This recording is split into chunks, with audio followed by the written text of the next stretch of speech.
All right, cool. So again, if anyone would like to start us off with a prayer, I'd love to hear your prayer.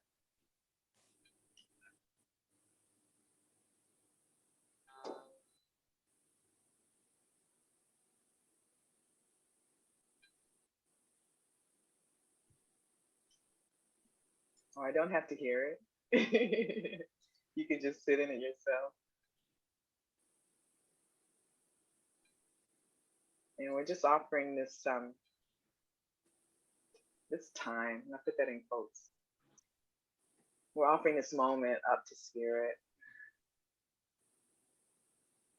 And I don't know, I just really, again, just feel very grateful for this space and the opportunity and this transmission. So I don't want to take it for granted. The times that we're able to do this, I want to be fully present, offer that up to you with my gratitude, allowing my heart to be open to receive everything that's given in this moment.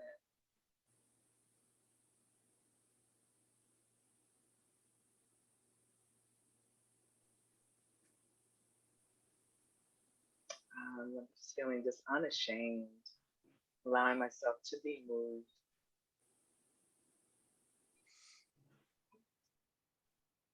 So I just thank you, Father.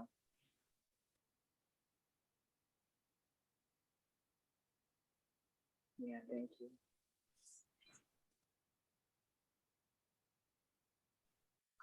Amen.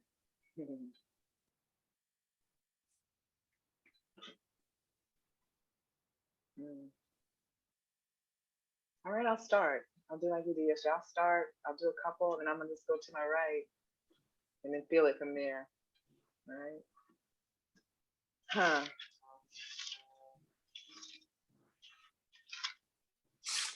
So again, we all know how to read.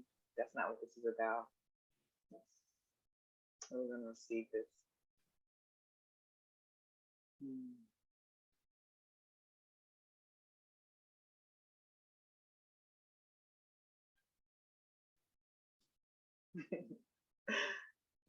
Nothing I see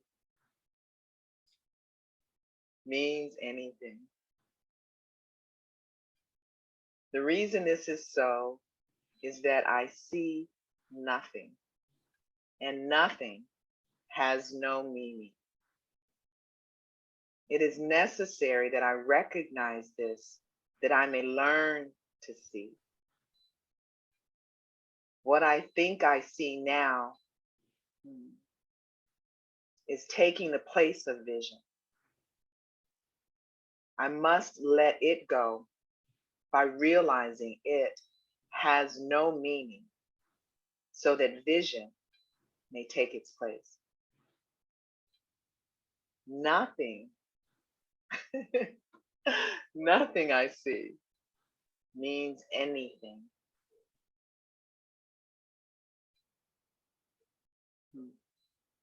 Yet. I have given what I see all the meaning it has for me.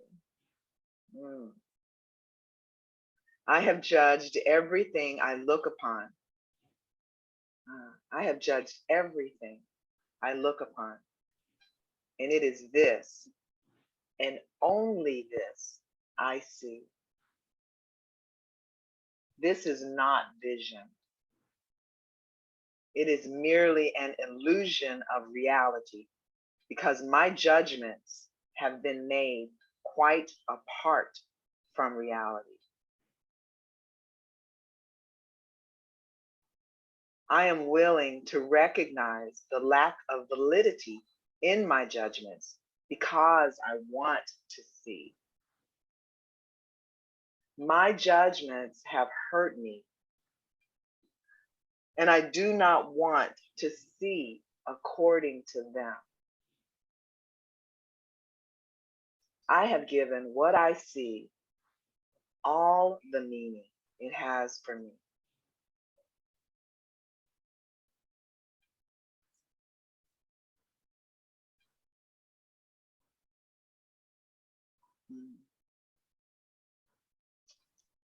And my brother Wesley, you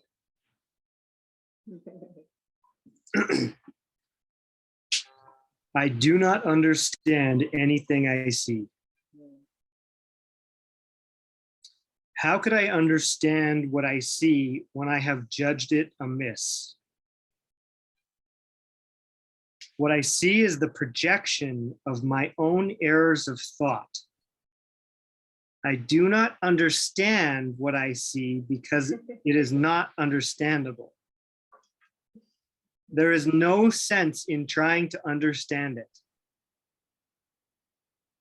But there is every reason to let it go and make room for what can be seen and understood and loved. I can exchange what I see now. I can exchange what I see now for this merely by being willing to do so. Is not this a better choice than the one I made before? I do not understand anything I see.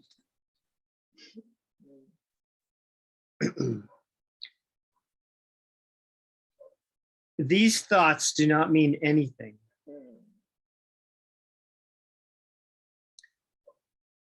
The thoughts of which I'm aware do not mean anything because I am trying to think without God. What I call my thoughts are not my real thoughts. My real thoughts are the thoughts I think with God. I'm not aware of them because I have made my thoughts to take their place. I'm willing to recognize that my thoughts do not mean anything and to let them go. I choose to have them to be replaced by what they were intended to replace. My thoughts are meaningless, but all creation lies in the thoughts I think with God. These thoughts do not mean anything. Will you do me a favor, brother? Just take a really deep breath and read those last two sentences again for me, please. I choose to have them replaced by what they were intended to replace. Wow, just that one. Can you read that again? I choose to have them replaced by what they were intended to replace.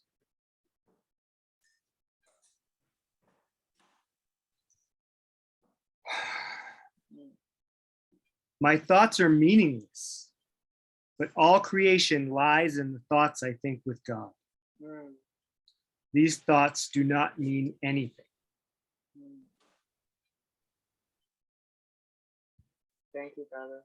Thank you, Tina. I love that. I choose to have them be replaced. I choose to have them be replaced by what they were intended. Oh, man. To replace. Wow. Thank you, Wesley. Thank you. Heidi.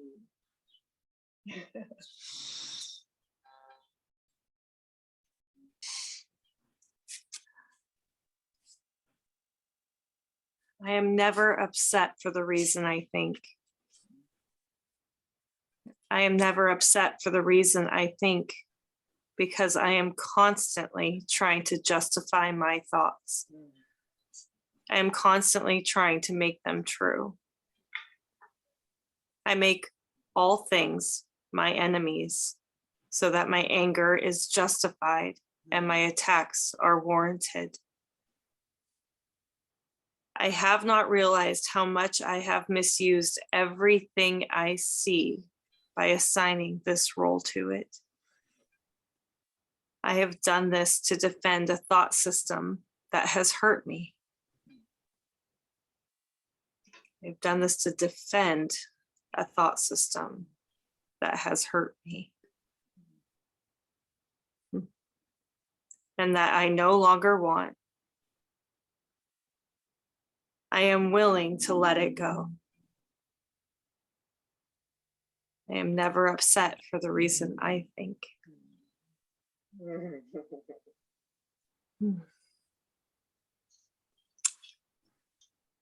I am upset because I see what is not there. Reality is never frightening. It is impossible that it could upset me. Reality brings only perfect peace. When I am upset, it is always because I have replaced reality with illusions I made up. The illusions are upsetting because I have given them reality and thus regard reality as an illusion. Nothing in God's creation is affected in any way by this confusion of mine. I am always upset by nothing. Do another one.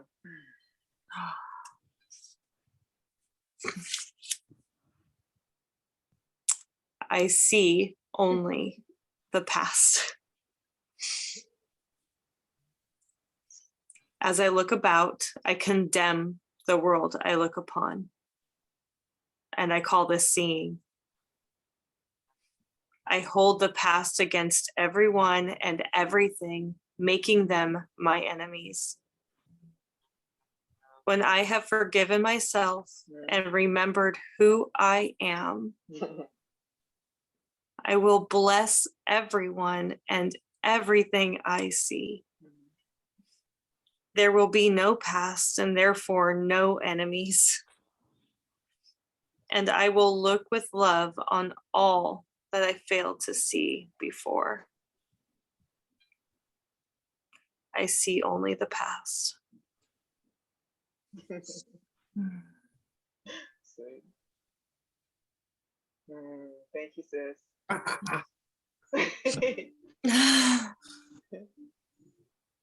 I'm gonna call Doug. Doug, you here, brother? You here? Here I am.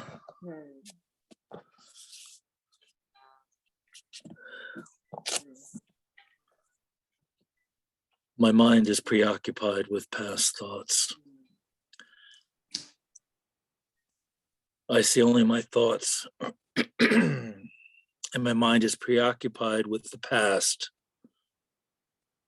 What then can I see as it is? Let me remember that I look to the past to prevent the present from dawning on my mind. Let me understand that I'm trying to use time against God. Let me learn to give the past away, realizing that in doing so, I'm giving up nothing. My mind is preoccupied with past thoughts.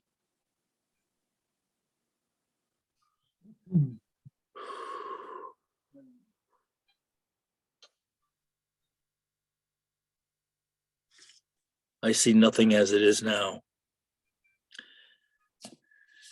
If I see nothing as it is now, it can truly be said that I see nothing.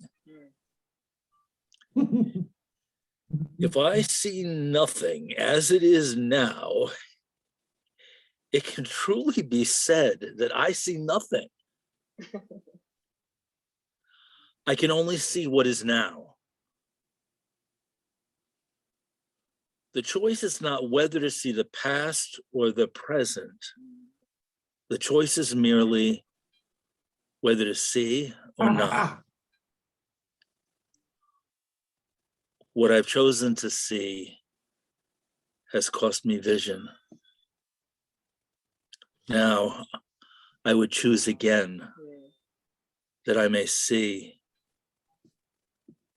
I see nothing as it is now. Do another one. My thoughts do not mean anything. Breathe.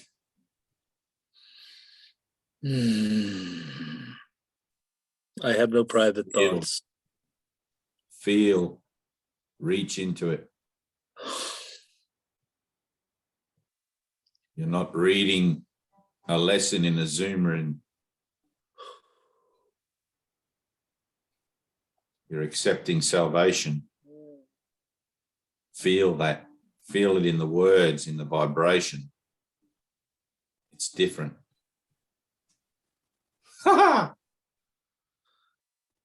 I have no private thoughts.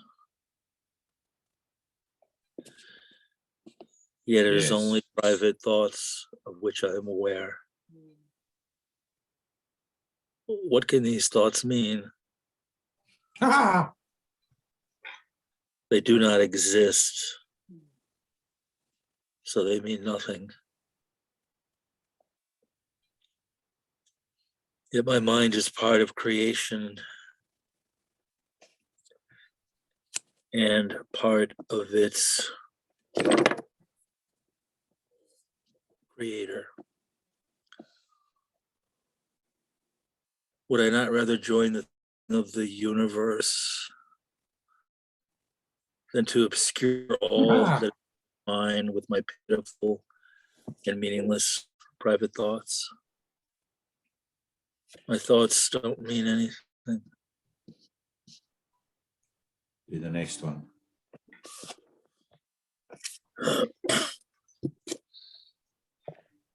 My meaningless thoughts are showing me a meaningless world.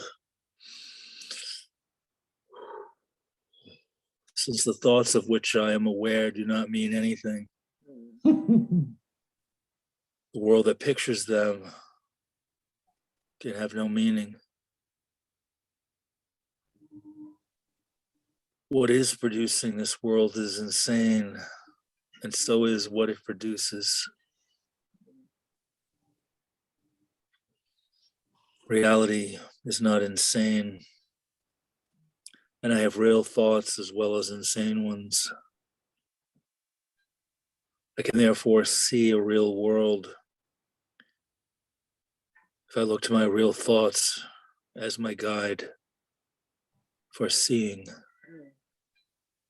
My meaningless thoughts are showing me a meaningless world.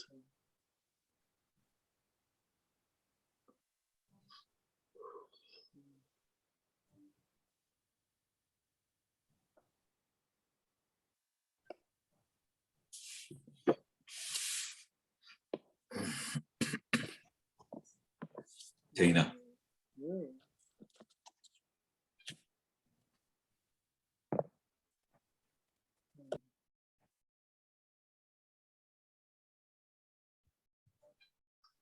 I am upset because I see a meaningless world.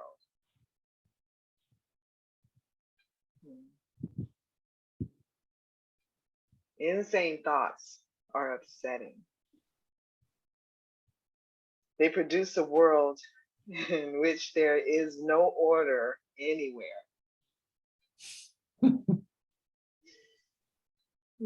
Only chaos rules a world that represents chaotic thinking. And chaos has no laws. I cannot live in peace in such a world. I am grateful that this world is not real and that I need not see it at all unless I choose to value it. And I do not choose to value what is totally insane and has no meaning. Wesley, read the same one.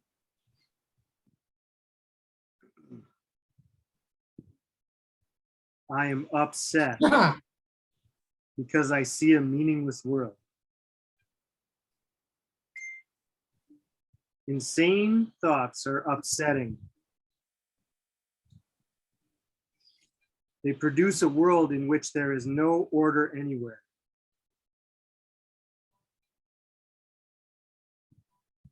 Only chaos rules a world that represents chaotic thinking, and chaos has no laws. I cannot live in peace in such a world. I am grateful that this world is not real. And that I need not see it at all unless I choose to value it. Anna, read the same one.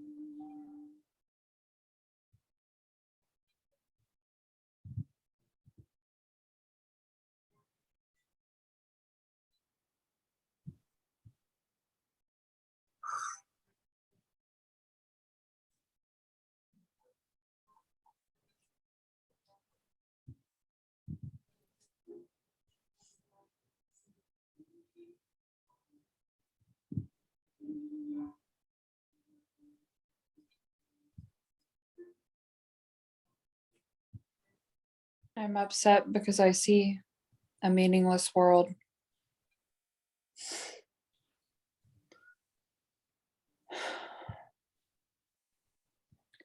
Insane thoughts are upsetting. They produce a world in which there is no order anywhere.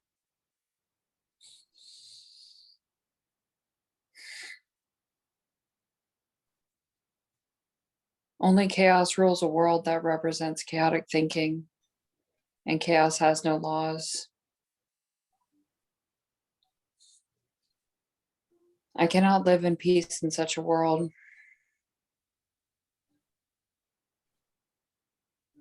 I am grateful this world is not real, and that I need not see it at all unless I choose to value it.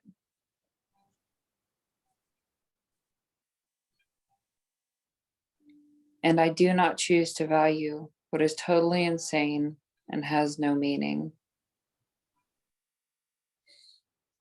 Heidi, read the same one.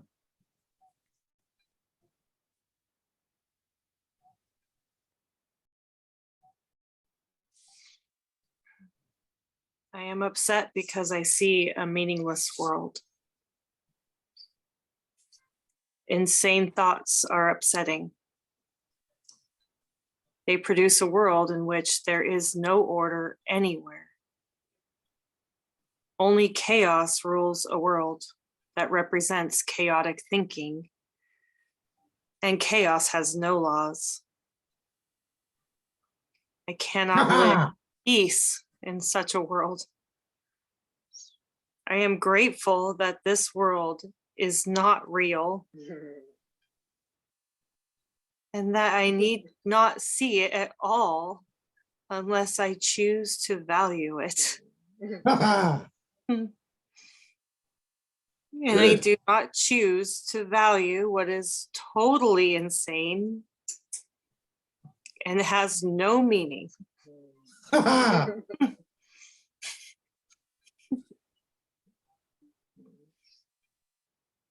Good. That's good. I heard you hearing that.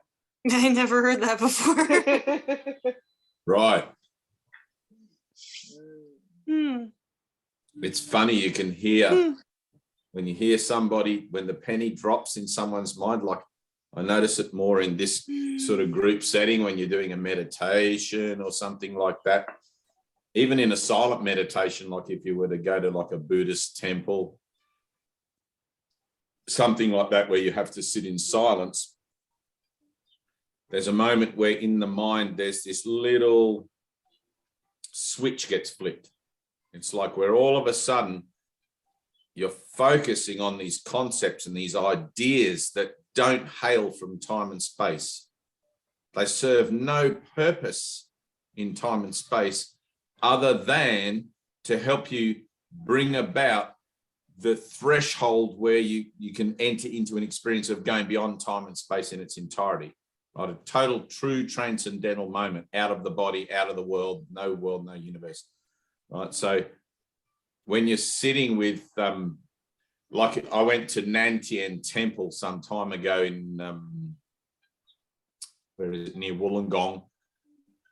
And I wasn't allowed to sit with the monks because I was just like a day person. They have an area for day people. But I could feel them. I could feel all the lay preachers or the lay monks in there in the room, and they were perfectly silent. and the master was going around with the little stick, I think they call it the bow, and every now and again you just hear this whack across the back of somebody, and if you flinched or moved, you weren't meditating deep enough, you know. But I could feel there was a few guys, like you can never tell who, like whatever, but there's this connection. So like when you read this and I hear you hear it, I'm hearing that in my own mind as well, because we're connected at a level where the whole purpose is to join at that higher level. It's not about reading a lesson in a Zoom meeting or any of that stuff. It's like the whole purpose of these lessons is to purify the mind so that we can have a miracle, right? Jesus says, miracles, you're right, but purification is necessary first. Now, there's no sort of like 1 to 10 of when your purification's done, right? A miracle can happen at any single point, any tick of the clock, any moment of now that you enter into, right? Whether your mind is trained enough to be able to maintain an integrity to what that miracle reveals to you, that's a matter for the purification. That's a matter for the transformation and how you go along in this. Like it says in the course, you have to overlearn this course to learn it, right? And I remember reading from the Acim, the book of the Acim, where they were talking about the miracles Jesus did and how some of the guys that he would heal would relapse back into their illness or their sickness later on. Right? Their minds weren't prepared to be able to hold. They were still polluting their own water, you know. So, but through that purification process that we're undergoing now, you're going to have these moments called holy instants where for a second you hear yourself hear something, but it's like it's not you hearing it. It's like there's a whole higher thing going on. It's like a little tiny twitch in the mind. It's like there's a little, like bing, a little light bulb goes on. It's not even a light bulb, but it's like a little, you just hear it. It's like, bang, I heard that, right? And it's like, wow, how did I hear that? What was that just happened in my mind? The words you're reading are nothing to do with it. They're just an excuse to get you to be still for a second and focus on something that actually has your best interests at heart. Right? But there's something that occurs in your mind. It's like Jesus says, the miracle itself is unimportant. It's where it comes from that matters, right? Truth is true, nothing else matters. The miracle is completely unimportant. Right? Its source is what matters. So it's like you could read the Bible and you could say, well, Jesus put hands on the leper and, you know, he was healed, and the man with the withered hand and he was healed, and all of that. It's like, that's just the show. That's just how it shows up in the form. That's just how it shows up here in the temporal, you know, the observation deck. But how did that happen? That power that enabled that to occur is what's important. And that's where it happens in the mind. So when we join in our light session later on, and we're entering into a moment where for a second, through my mind training, I'm going to put aside the idea that because I did this lesson, something happened, or because I read this and I heard something there. It wasn't the hearing. It's your mind waking up, right? It's one mind waking up. You're tapping into it. You're starting to tap into it. So you read these things and you go, holy cow, I just heard that. It dropped in, right? That's a miracle. It's a miracle anyone can hear this. Most of the world's still out there, you know, like, hang on, there's money to be made here, you know, or there's mountains to climb. It's like nobody wants really salvation. But it's like in that moment where you hear it, let me get my glasses, in that moment where you hear it, it's like there's treasure added onto your chest.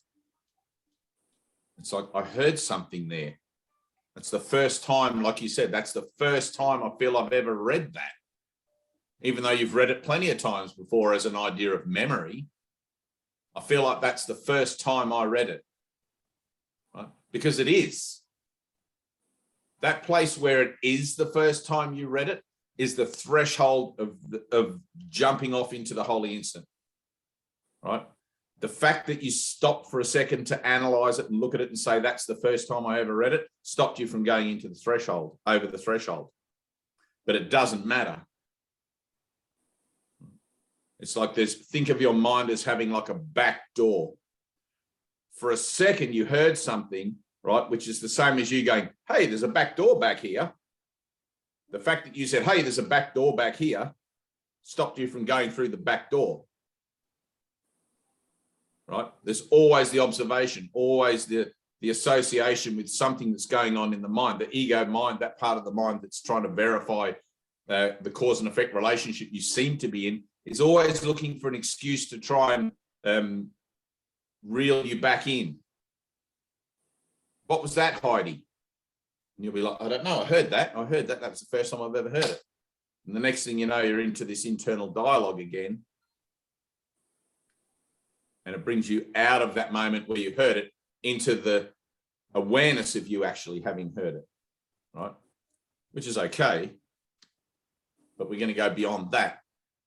We're going to go the other way. So instead of looking at the back door of your mind and then coming back to talk about it, we're going to look at the back door of your mind and go, woohoo, jump into the next thing, and whoosh, it'll just open up, right?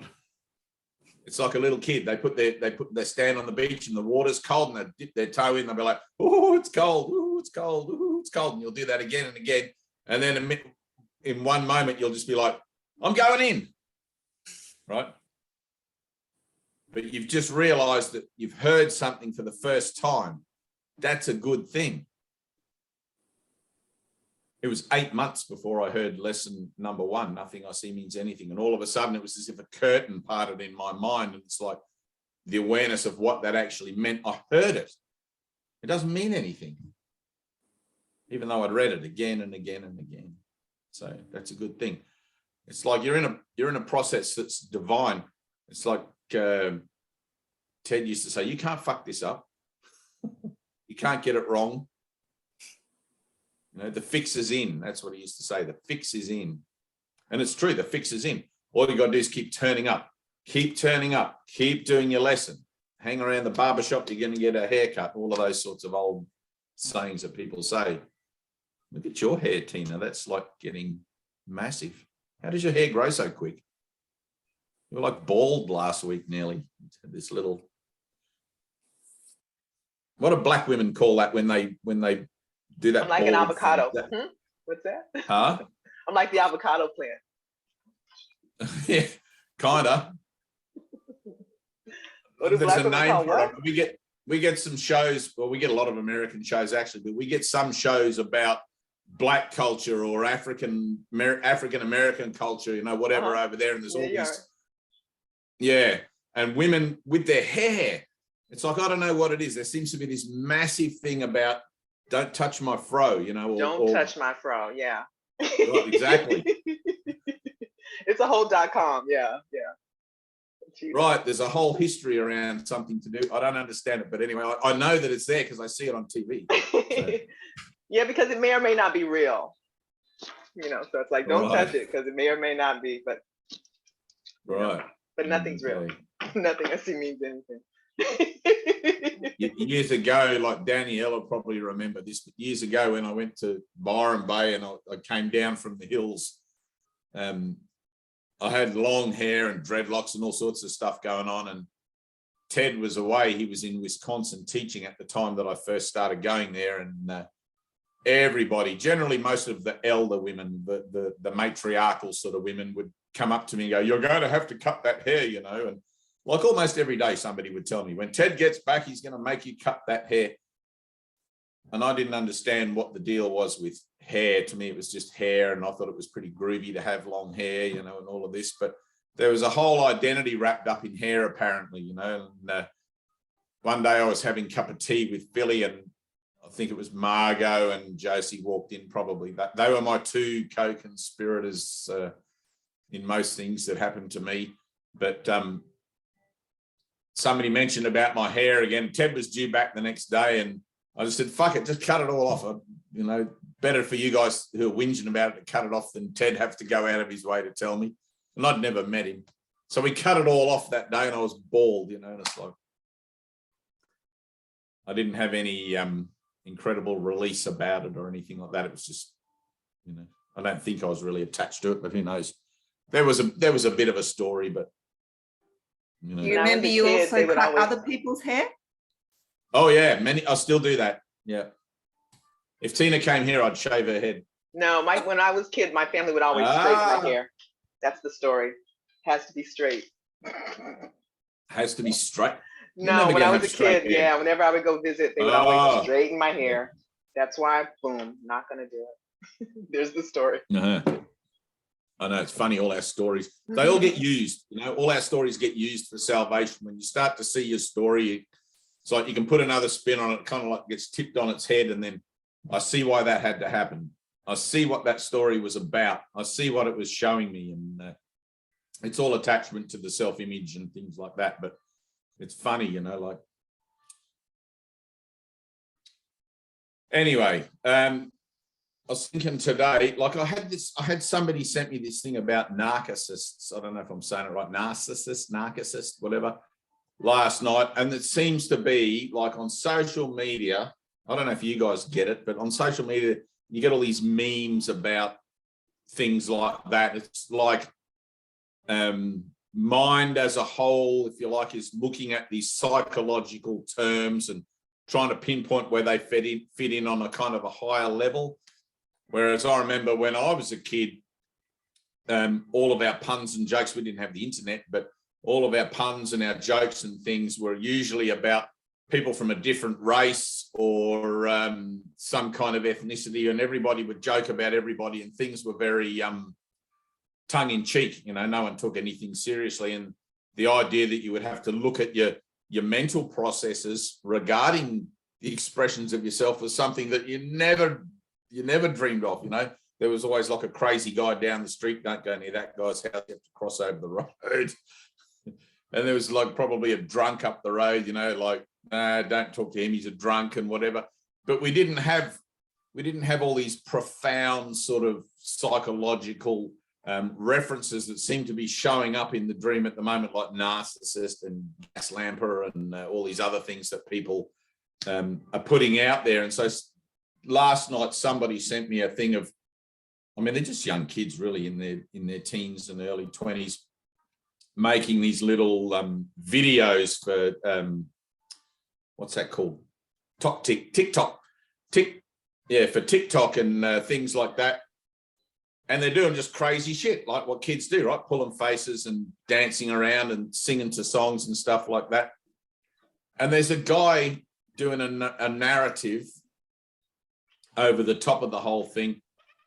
And he's really like lampooning them, you know, like, look at these crazy people. What do they think they're doing? And like really making it out that they've got some kind of mental problem and calling them all sorts of stuff. And I'm looking at the whole idea of how crazy these kids are because of what he's saying, right? Because of the narration that's going on with it. And I'm looking at the thing and I'm trying to figure out in my mind what's so crazy that he's seeing happening that they're doing.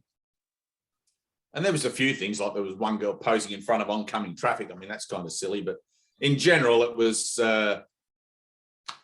just kids having fun, really. And so I sat with it for a minute, and I think I posted the thing on my oh, you can't scroll down on here, on my Facebook page anyway. And I sat with it, and I put it up on my Facebook page for comment, because I really couldn't find anything. And I thought if I put this out there as a kind of declaration, then mind is going to reflect back to me my ideas about whatever this is, right? Because I'm not separate from anything. So I put this post up, and sure enough, I got 3 or 4 comments that came back, and they were all fairly easygoing, and nothing really, like I didn't get triggered, right? But I'm in the awareness that nothing comes to me unbidden. Right? Nothing ever gets presented to me unless there's an opportunity for forgiveness, healing, whatever. And I guess I'm kind of used to looking at those opportunities as being prompted by a reaction, right? Prompted by some sort of either resistance or adoration, some sort of emotional back and forth, you know, and you realize that you're caught up in the dream again. But I couldn't really find anything with this thing, and I slept on it all night. And then this morning I woke up, and it was like, I think I was awake at 4 o'clock, and I did a little in the bed video. I was in bed. And after I finished that video, I tried to go back to sleep, and then it just dawned on me what it was in that video. It was the narrator right? So the narrator is casting judgment on all of these kids. And it's like, that's my mind. My mind narrates everything, right? And it's me that either chooses to listen to it or not, right? So whilst I'm busy on the physical plane examining the images and the people and the situations and whatever, trying to work out what's crazy, not crazy, the whole thing, there's this voice in the background of this video clip, the narrator saying, these people are crazy. And I'm just taking it for granted as if maybe they are crazy, trying to figure out what the crazy is, right?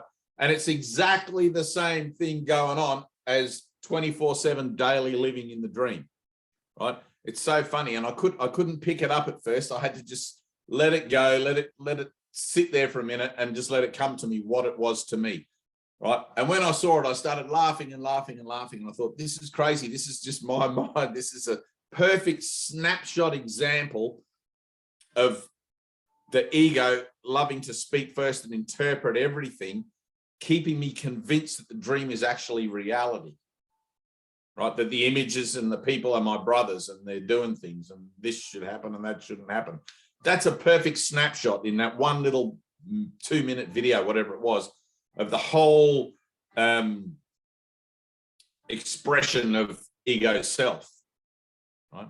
And it's kind of the guy, I don't really know what a narcissist is or a narcissist is, but whatever it is, I'm assuming it's not favorable. It's something that's kind of like, you know, It's a you're human another. being. Yeah, well, something like that. So, and I just put it in there. It's like, oh, there's my brother asking for love, right? That's all I could see it as. It's like my brother, the narrator, which is my mind. It's like somewhere I've allotted that person that responsibility to tell me what a narcissist is or a something like that. And I knew I had to just bless that whole thing, right? Because it's either I'm seeing love or I'm seeing a call for love. I'm either seeing love or a call for love. And it took me a minute to recognize the call, right? It took me a minute to actually recognize that this whole thing is nothing more than a call for love, right? In me, because my brother is playing a part for me. So I had to forgive myself for asking that brother to play that part for me and to be able to let it go in my mind. And then that filters out automatically into the dreamscape of things to be picked up in time and space where it's needed miraculously. And there's not even any need for me to know about that, right?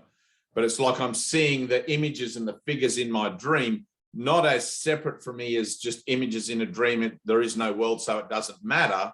But images separate from me in a dream being presented so that I can heal my mind of that idea of separation. Can you hear that? Does that make sense? So like they show up and they say whatever they say. It actually doesn't matter what they are saying. It's all nothing, right? Nothing I see means anything. Nothing I hear means anything. But I have to give it specifics. Right, I have to let it be what it is and let it say what it says and include it in and accept it in as if it was actually what it's saying it is. Right? Because somewhere in my mind, I have a reference for it that I've ascribed, that I've projected out, and it's playing the part. Right? It's like I'm Quentin Tarantino and I've written the script and that guy's playing the part of that particular actor saying those lines. And I forgot I wrote the script, but now I'm looking at it going, oh, yeah, that's right. Those are not really cool lines now because I've changed my mind about the script. But I see that I wrote the old script. Right. So I'm just going to erase that with the help of the Holy Spirit. And we'll just let something else happen there. I don't know what. I'll just let God take care of that as well. Right? Let that be a miracle. So I just thought it was cool. So if you want to go on that, if you go on my Facebook page and have a look at that video, man, I laughed and laughed and laughed. It was just like, how much more obvious can it be?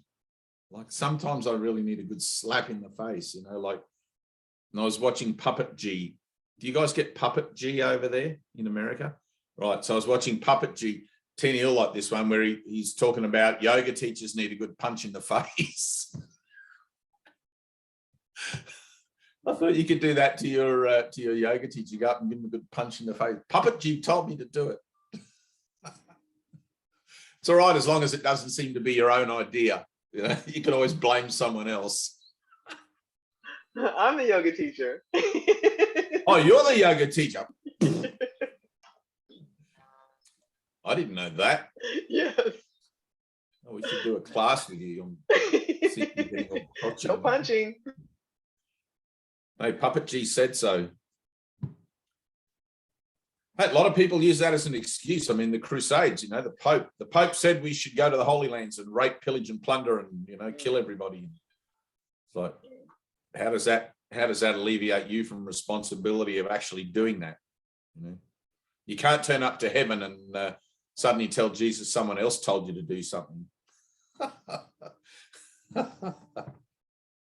You got to take total responsibility, Heidi, total responsibility. I'm the dreamer of my dream. Right. So I'm all the narcissists there are, and all the, you know, like if I'm one with everything, I'm the narcissist, and I'm also the whatever the subject of the narcissism, or whatever you would call it. I don't even know the terminology for it, but it's funny. So you just own everything. So being awake in the dream really is a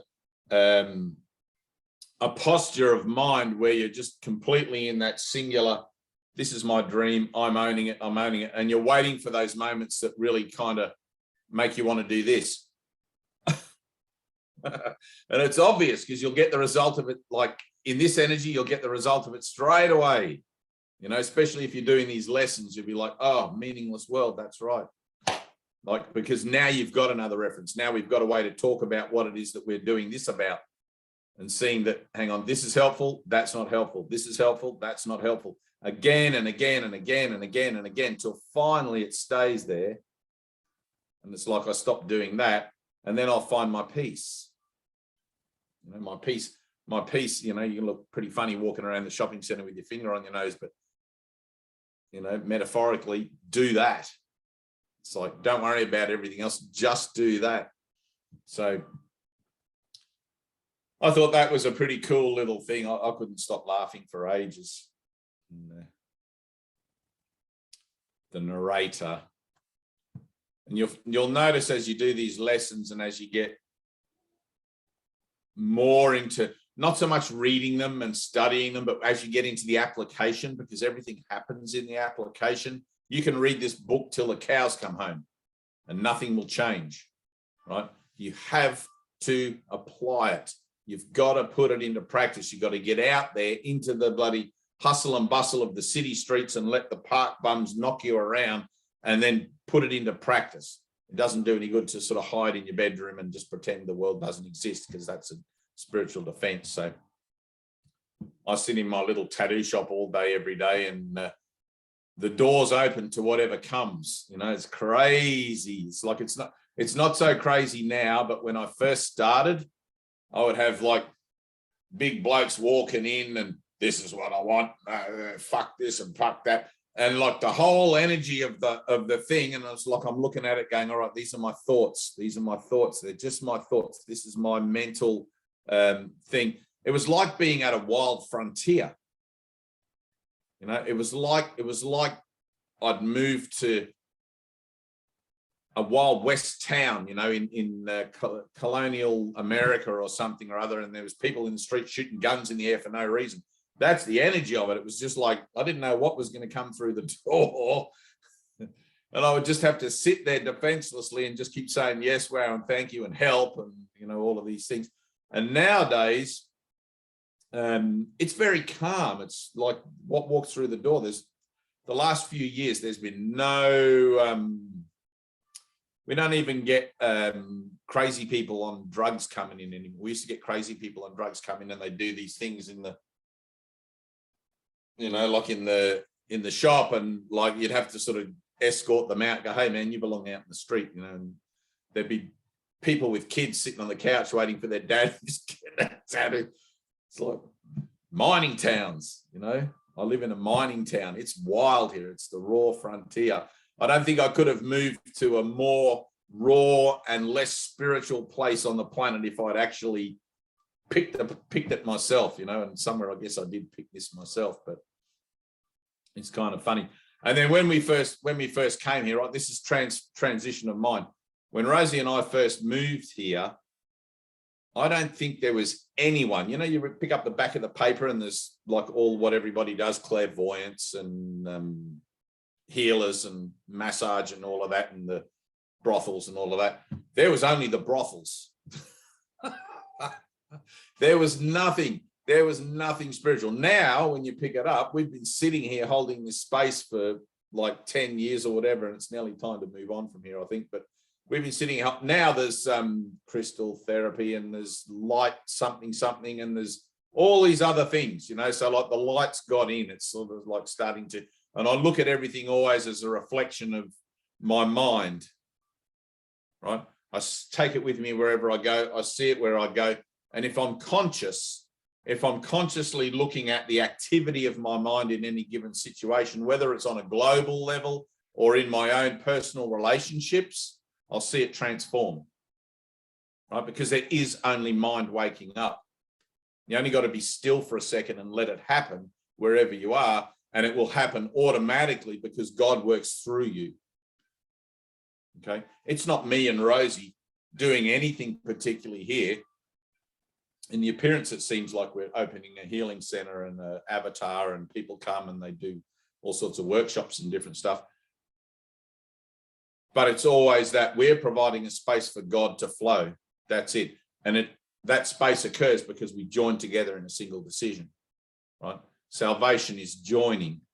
It doesn't matter what the decision is. You could open a motorcycle shop, or you could open a music store and sell guitars and drums, or whatever. Two people come together for any given situation, any given purpose.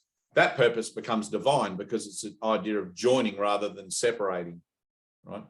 It doesn't matter what level that happens at. As you begin to participate in your mind training, you start to become more and more aware that that's what's actually going on, right? Which is kind of nice, because you don't have to worry about how come this is happening and how come that is happening. You know how come it's happening. It's because you're in a process. I'm in a process.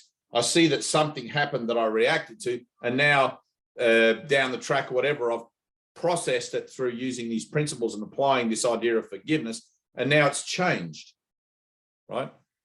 And it's like you'll have a moment where you realize, I didn't even notice that I haven't been reacting to it.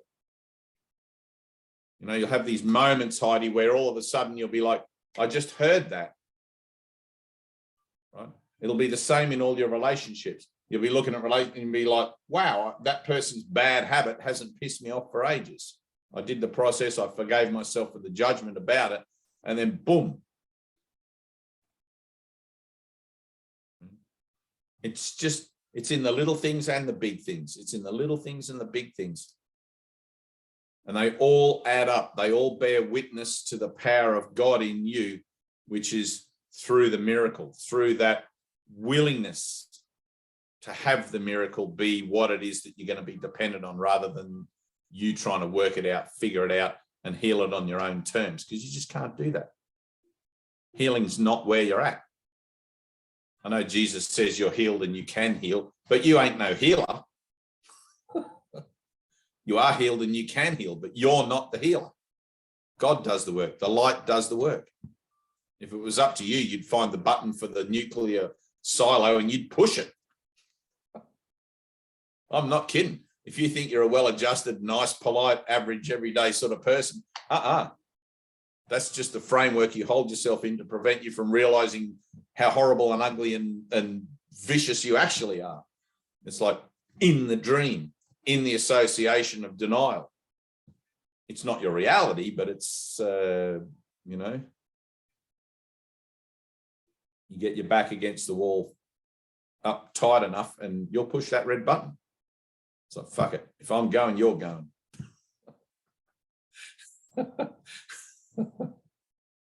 There's no forgiveness in that idea. None. Right? Jesus had to get in here like from on high, come down into the body and go through this whole growth process of being a little boy and growing up, learning carpentry, until he finally realized, hang on a minute, I've got a different purpose. I'm here to bring forgiveness. Prior to that, it was eye for an eye. You do something to me, I'm getting you back. I don't care how long it takes, you know, unless you pay me 10 goats or something. You slept with my wife, you owe me 10 goats. That's true, isn't it, Danny? It's true. That's like, I remember in Papua New Guinea, that was the way things were. If you 10 slept with goats will someone, never be enough. no, 10 goats will never be enough. There's not enough Nah, goats in they all the won't do universe. 1,000, 100,000. No, 100,000 will never be goats. enough. Hell of a bar mitzvah, though. Anyway, right, who's got anything? I've just had someone else around here all morning. We've been doing here and now. So I'm kind of ready for a bit of a nap. We've got a light session here tomorrow. We've got a bunch of people turning up for that, so that'll be interesting. We haven't done one for a couple of weeks. It's been so rainy, everybody around here's bogged. I live out in the country and dirt road, and nobody wants to drive up to my house from the city because their cars get covered in mud. It's like, how much is salvation worth? Oh, yeah, but not if I have to wash my car. I remember when this was offered to me, man, I would have gone to the ends of the earth for it. I knew how valuable. I couldn't hear it, but I could hear it, like I didn't know what I was really getting into, but I knew there was something. I just had to have it. I couldn't not turn up. So, even though many times I wish maybe that I hadn't have turned up, but those are only passing mirages. How you going, Doug? What's happening in your version of the dream, which is my version of the dream? Well, I thought I was doing pretty good. And the past couple of days, two recurring thoughts and associated feelings that I've had over the years, really two very difficult ones have both come right around me. And so I was telling Tina that besides the lesson work and reading it, the work that we do here is a wonderful foundation. So, you come back into my mind, and the work we've done comes back into my body and mind. And so the past couple of days, I've just been throwing myself at it and just say, let me move through this, thank you. And, fuck it, I cannot take it anymore, and work this through me. And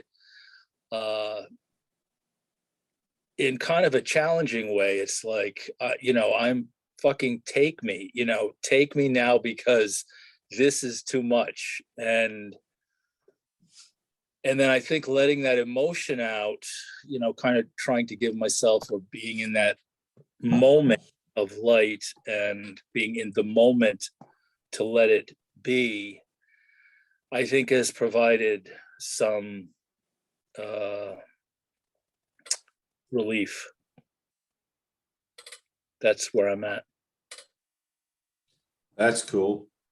You'll see how the relief is when in the next time it comes around again. If it comes around again, you'll see your reaction to it. If it's the same level of intensity.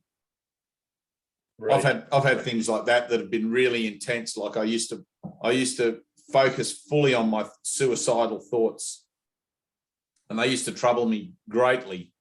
Thoughts of suicide and just ending it all, because I couldn't take the emptiness anymore. And there was moments where I would ask for help, and then over the years, those thoughts, and it really is years, right? Over the years, those thoughts have become less and less in intensity, where now I'm laughing at them as an idea of escape, as an idea of how to deal with my problems, as I become more and more capable, I guess, of handing those problems over to God, because it's only ever the one problem showing up in, multiple ways. But there's been definite times where I would look at those ideas and go, oh man, this used to really upset me when these thoughts would pop into my head. I'd have a difficult situation out there in the world or something that I didn't understand. And my ego voice, that voice in my head would instantly be, you can just kill yourself. You don't have to stay here. You can just like end it and that'll be the end of it, you know. And it used to trouble me. It used to trouble me greatly. I'd be all conflicted because it's like, where are these thoughts coming from? Right? Because I'm only ever reacting to my thoughts. Where are these thoughts coming from? And why am I even reacting to them if there is no world? Right? If this is just a dream, why would I react to them? It's like because I've given them a meaning, and the meaning seems to be incredibly intense. But I've noticed that over the years, as those situations occur again and again, you become a witness to the change. You become a witness to how, wow, I would have once gone right off the deep end with this thinking. Now I'm not even buying into it. And it seems to be just like, it's on a loop. You know, everything seems to be on a loop. Every couple of years, something will show up and it's like, I'll miss the catalyst because it's so slow. When it shows up every day, you can do this really easily. Like if you have to go to work and the same person that pisses you off every day is there, it's like, you know, that's going to happen. But some of your cycles tend to be on a big loop. That's what it is. Yeah. Right. Exactly. It can take years and you'll miss the catalyst because you're not even expecting it. Right. You're left dealing with the effects, which is your own thoughts about whatever seems to be going on. Right? Yeah. But it's no different than anything else. You just sit quietly and you offer it to God. It's like, I don't know what it is I'm doing in my mind here, Lord. I'm all confused, because it's like, it's only the confused mind that needs the miracle, right? All of a sudden you're bopping along and the sun's shining and everything's great. And then the next minute something happens and you dwell on it for just an instant, and then whoop, down the slippery slope you go. And the next thing is like, what happened to the sun? How come it's raining? Exactly. Right. Just keep going. That's all you have to do. Just keep going. You'll notice the next time it comes around, right, that the reaction or the response that you give it will be less. Okay. All right. Some of the situations, and this is the same if you've ever had a really traumatic experience, if you've been to war or you've been not murdered, but nearly murdered or something. I don't know how you get nearly murdered, but nearly murdered, something like that. If you've had a really traumatic experience, it kind of forms a part of your psyche, right? It's like a marker in your life. It's like one of the major things that sticks out for you when you look at the history of your story, right? It forms this kind of psychological standpoint in there. It can't be taken from you all at once. Okay. Right? The shock of the release from it would be too great. Right? Your mind is not yet at a stage where you can see that there is no world and have that be okay with you. Okay. Right? Because everything you now believe rests on the foundation that the world is real, even though Jesus is telling you, well, there is no world, and together we're going to make gentle steps towards that realization. And you know, everyone's different. Some guys will want to like race to the finish line, and other guys will be just like, oh, I don't know about this. I'll look around, see what everyone else is doing before I do anything, and all of these sorts of things, right? But with a really traumatic experience, you may find that you get released from it bit by bit by bit by bit, because the Holy Spirit is completely graceful and has your own best interests at heart and knows how much you can take as far as releasing stuff goes. Okay. Right? Just because we're able to pick up the book and read There Is No World doesn't mean we're ready to have that experience right here and now. Right? In fact, Jesus says that you will be led as far along the road to peace as you can let yourself go. You know, I forget the section that's in, but he says some of you will want the whole thing right here and now, but for most it's a slowly evolving training program. You know, and when you have big traumatic stuff or psychological graft going on in there, you'll see that unraveling or that undoing tends to be a process that gets less and less as you go. And especially on those slow ones, those big slow ones that come around every couple of years, and then you thought you dealt with it last time, and there it is again, but it's not quite so bad next time. Okay. It's just how it is. I don't know why it is, but I just trust that it's all perfect. I just trust that the process is perfect and that the Holy Spirit's in charge of my healing. And that even though, like with my suicidal thoughts, even though they come around every so often, like every year or two, I'll have a whole bout of looking at these ideas. Nowadays, they're really nothing. They're just the same as everything else. But at one time, they would have been one of the major catalytic kind of thought conglomerates, I guess, because there's all sorts of things goes on there that determined how I felt. You know, would have put me into a headspin. Now it's nothing. It's just like, oh, there's those thoughts again. All right, let me just sit and be still, breathe, let them go. Don't need it. Don't need it. Back to the here and now, back to God. Right? Right. There is no world. I mean, you can use all the concepts and everything to bring yourself back here, but back here has to be experiential. Yes. It's no good if you're just sitting in your own mind constantly telling yourself there is no world, there is no world, there is no world. You right. need the experience that there is no world, and you need that experience of being able to enter into that silent place, that clean, open space where you commune with the universe, you commune with God, right? It's like, you hit the reset button for a second, right? And I think I'm so used to being in that open space. So when all of a sudden it's not there, right? I feel so right. So alone. I feel like I've abandoned, some part of me is now abandoned, and I have to have and as you said, it has to be the experience again. You know, I can feel the mind work, and I'm waiting now to have the experience that you're talking about. Right. So waiting is the thing, right? Jesus constantly says in many of the lessons, sit quietly and wait. Okay. Right. Now that's an attitude of mine. Wait to hear the voice of God. Wait for your Father. Right. Now I remember, and it's not because it takes time, but because your ability to perceive God's answer to you has to filter down through your time defenses. And even though we'll sit here and say, oh, I'm not defending myself, right, that doesn't mean that there aren't still defenses going on in the background that you're unaware of, because all of denial you're unaware of. You didn't even know it was a dream until someone told you it was a dream. You took it for granted. Right. Right. Yeah. So be still and wait. Right. Now, I remember when just before Ted left the Continuum, I'm sure he won't mind me using him as an example, even though it's kind of a dark example, but he went through a whole period with opiates, right, in the States. And him and Janelle were fighting, and there was there was a story, right? There was a big story that was going on.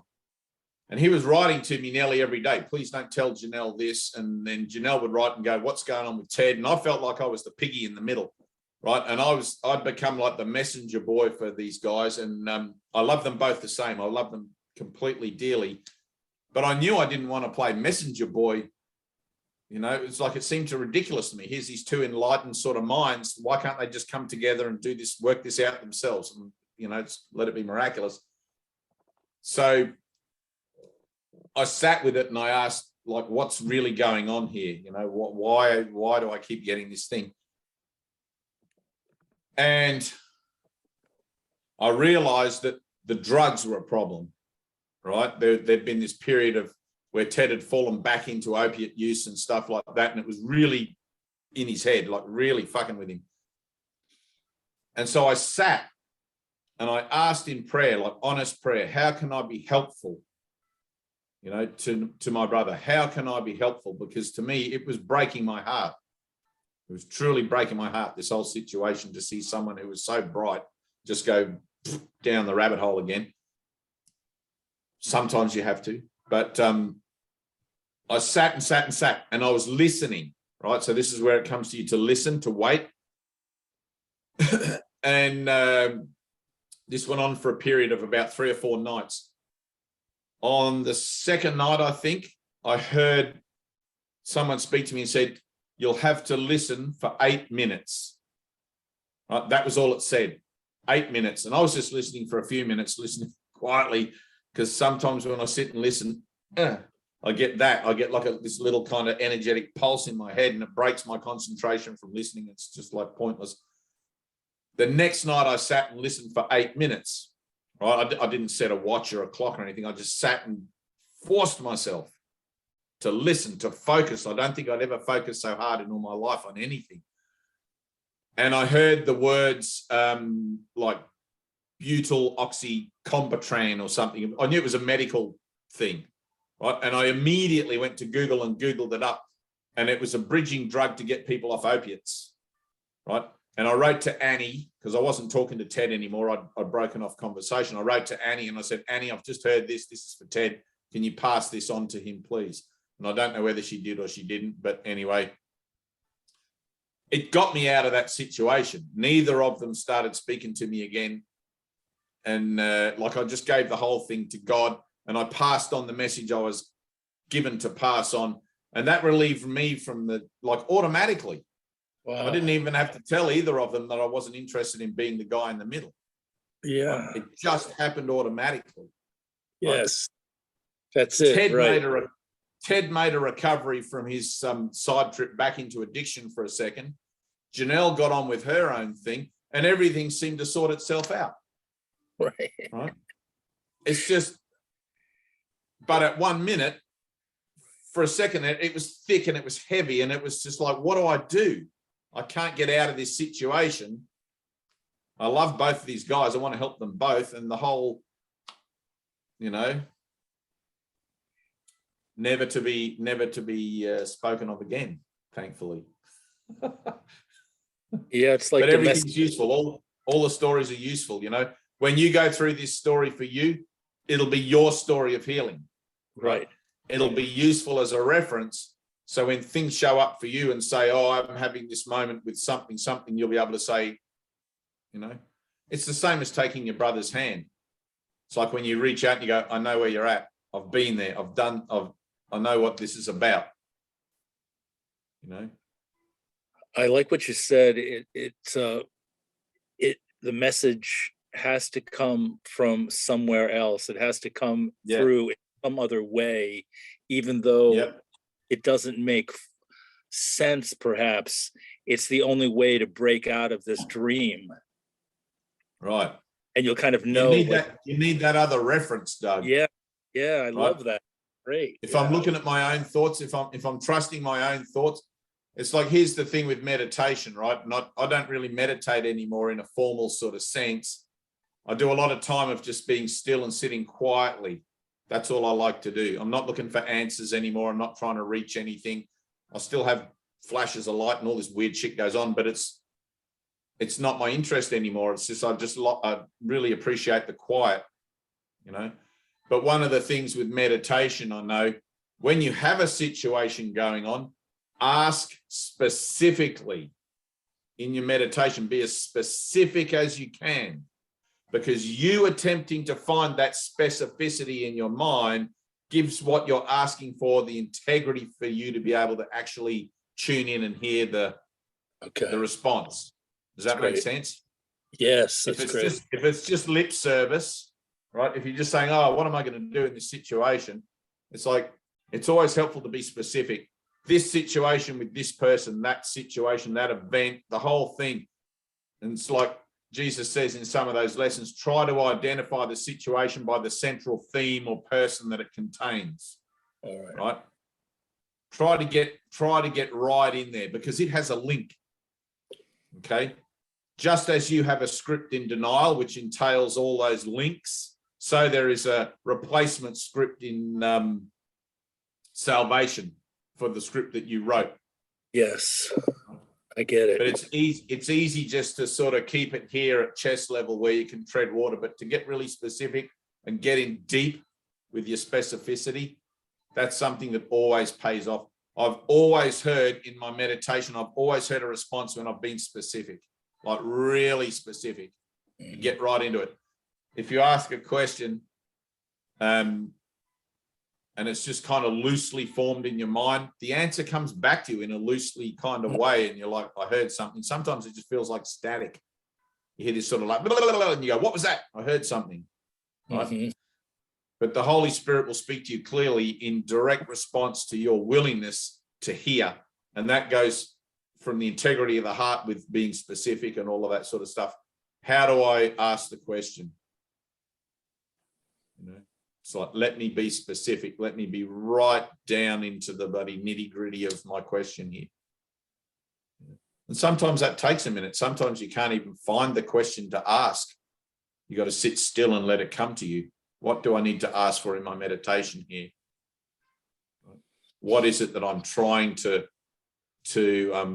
approach? What is it that I'm trying to formulate as a way of expressing something to the Holy Spirit so that when he speaks to me, I'll know that we're on the same page about it? You know? It's like God knows what you want before you even ask, but it's like imagine your specificity and integrity is like opening a channel, opening a dialogue, a line of communication. If you're uncertain about the vibration you're putting out that way, that's all you're going to get back. That's brilliant, David. Yes. Right? So it's like sometimes you just got to sit with it and be really, really boom shanker. It's like so many times I've got up from my prayers and thought, nah, that was no good. That was just rubbish. And then sometimes you get up from your prayers and you go, wow, that was powerful. And you just know it. You just know it. You just feel it. That was a good prayer. I meant that. I totally meant that. You know, sometimes you just like, yeah, I could have prayed deeper on that. Could have put more integrity and heart into it. You know, it's got to come from the heart, but it's all about prayer. Who we got there? Pam. Hey, what's going on? What are you eating? Are you in America? Yes, Washington State. I'm having some nuts. Oh, nuts. There you go. Lovely. Nuts in Washington. I think they all are Yeah. nuts in Washington. Yes, we are. The most lovable It's nuts. good. It's good. It's good to be able to admit to your nutdom. Mhm. I'm in the right with place. a nutty then. bunch. I am. Well, welcome. I'm in the right welcome. place. Thank you. You are in the right place. The inmates are running the asylum and we're having a great time. We're letting everybody thank you. out now. Wesley and Angie, what's going on? Angie looks tired. Yeah, Is it late where you are? Angie's got some pain in her eye. Oh, She's keep just been your laying- eyes closed. Yeah. Yeah. And I don't know, I feel better now. I felt pretty groggy for the first part of the session. Like, I don't know if something was coming up or what, but I feel like something cleared up. I got up and I got a drink and now I feel more clear and present. Good. You should start to feel better as you go along. It's like involving yourself in anything to do with salvation is designed to make you feel better. If you get involved in something to do with salvation, you feel worse, then maybe try something else. Ultimately, you're learning to stay in that feeling better for yourself, though. Like, you don't need me telling you anything. So it's like those moments where you feel like I was half groggy, I was feeling groggy, and then now I'm feeling better. Like, recognize that groggy for a second and consciously choose. You know, groggy may not be enough of a prompt. Maybe like a migraine or something where you just can't ignore it. That would be a decent prompt. But it's like we're learning to look at all of those ideas of dis-ease or ill ease or grogginess or anything like that as opportunities, you know, to practice what we preach and to sort of put it into, you know, it's one thing to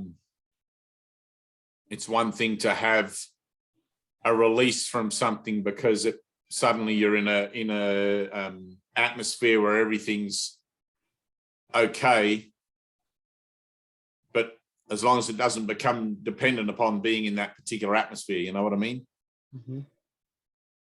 Yeah. You should be able to carry the light with you wherever you go, everywhere you go, not have to be dependent upon being in a Zoom meeting or doing your lessons or any of that sort of stuff. Not saying that you are, I'm just sort of putting it out there as that idea. But I used to like going to session. Right? I used to feel good when I was in session because everybody there was all of the same mind and we were all trying to do the same thing. And it felt good to have this kind of sense of solidarity, and all of a sudden all of the troubles of the world, that whatever I was thinking about didn't matter because we were doing a light session, or we were doing listening to TED or something going on, having lunch. And then when I went back out into my world, of course, everything was just like the regular stuff. And it took a while to learn to carry what was the purpose of me being at the healing center, to actually carry that also into as purpose into my regular life as well, so that I didn't feel groggy wherever I went, so that I kept myself awake in the dream, right? Which is why I'm always telling you guys, you got to activate yourselves. I can only tell you to be active and activate yourself. You the ones actually have to do it, right? And that's, it takes whatever it takes, you know, doing those 20-minute book every day, doing your lesson, hanging out with guys that are going to reflect back to you the decision for salvation, rather than hanging out with guys that are complaining about stuff all the time, narcissists, other things. So, but I mean, everything's useful. Heidi, you have the light coming in on you. Look at that. You look divine. There's like a whole Mother Mary. Oh, the light there. I keep moving. I know. Look, you're moving all over the place. It's like you're on one of those Pilates balls or something. Yeah, no, it's glorious. It's coming in now, but I liked what you were saying about what you're putting out and not having it be so vague. That really connected with my. It just, yeah. It was very much like that's a lot of where I'm at, where I have a very, like, I'm almost afraid to ask for anything specific. I'm afraid to like say I even know anything, to say I Right. know, even ask for anything. Right. Does You're that not make afraid. You're terrified. sense? Yeah. You're actually terrified. It's like you're coming to a point of realizing that I'm afraid to ask for love, right? Because you think you've done something against love. This is all going on in unawareness. I think I've actually denied God's love, which is impossible, right? But because you think you've denied it, somewhere in your mind, it's like, you know, when you're reading that lesson before and you heard it, it's like, that's the first time I read that. It's like, there's a place in you where you hear that you don't want God in the same way. It's like, oh my God, I don't want God. All this time I've been reading this book, telling God that I love him and everything, and I actually don't, right?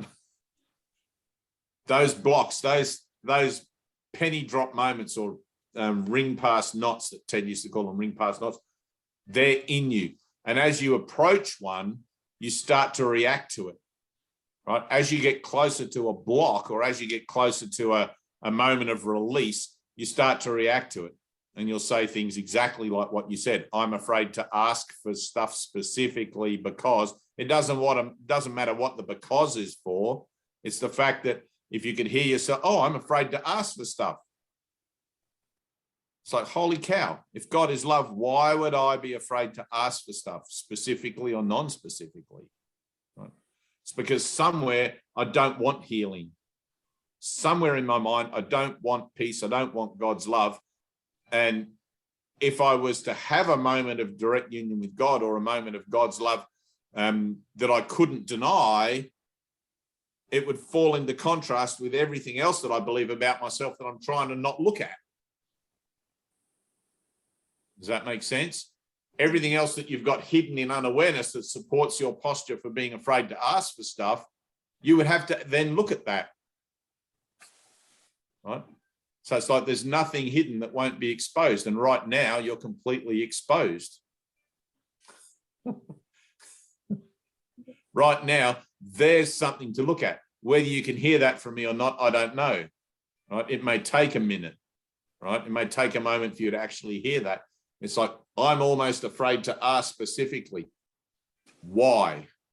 What am I defending that would make me feel afraid to ask specifically for love? You're entitled to it. Right? You're entitled to miracles because you're a child of God. Right? All miracles come from love and are expressions of love. Somewhere you're afraid of love. So in the situation where it seems to you like you have to ask for something specifically, you're still hesitant about doing that because God knows whatever reason, but you know, right? Somewhere in your mind, you know why you're hesitant. I could tell you because you're trying to maintain the dream as a generic, right? But you'll find a specific reference for it in the situation, because no situation ever shows up unless you can actually recognize the ability for the healing to take place in it. Otherwise, what would be the point? Right? So a situation shows up, you're afraid to ask for help, you're hesitant to asking for help because there's still something in the situation you want, maybe a better outcome on your own terms, right? I don't know. But when you ask for help from God as a miracle, I need a miracle, right? You got to let go of all your own terms. You have to be specific. I need a miracle with this situation, that person, this event, whatever it is. Be specific as you can and let it be miraculous. If you're still hanging on tight, trying to control the outcome of letting go, you know, it's like, if I let go of this, Jesus, then what's going to happen? No, that's not it.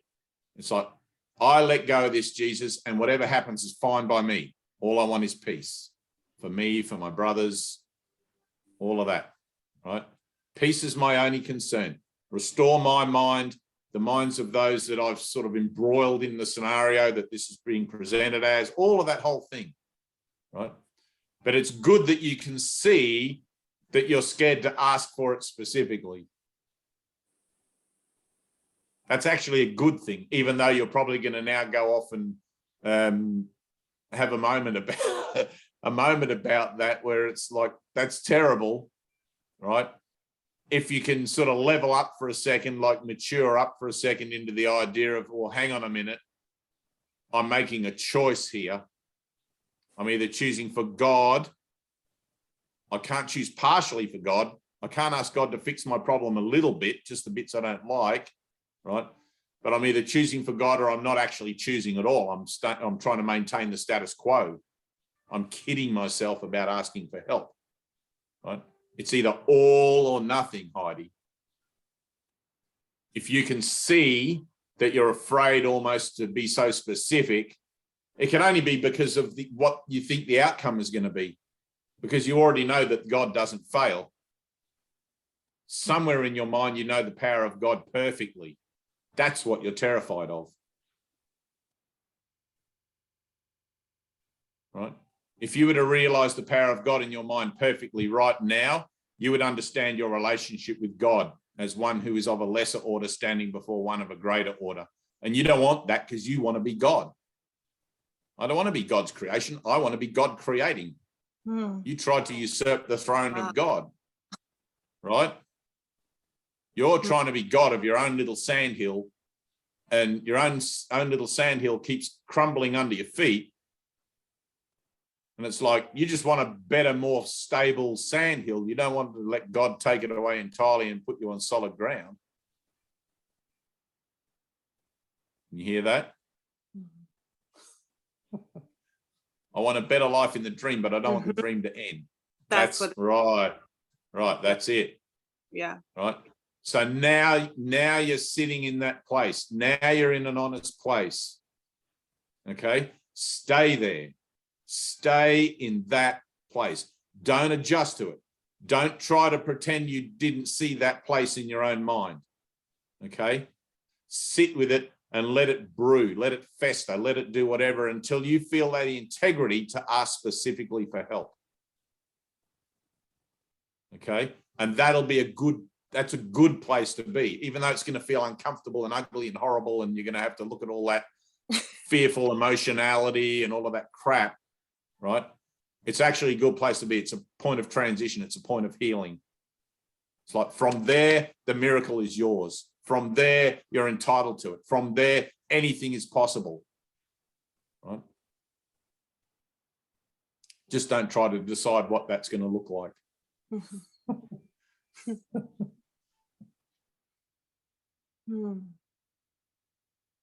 Tina,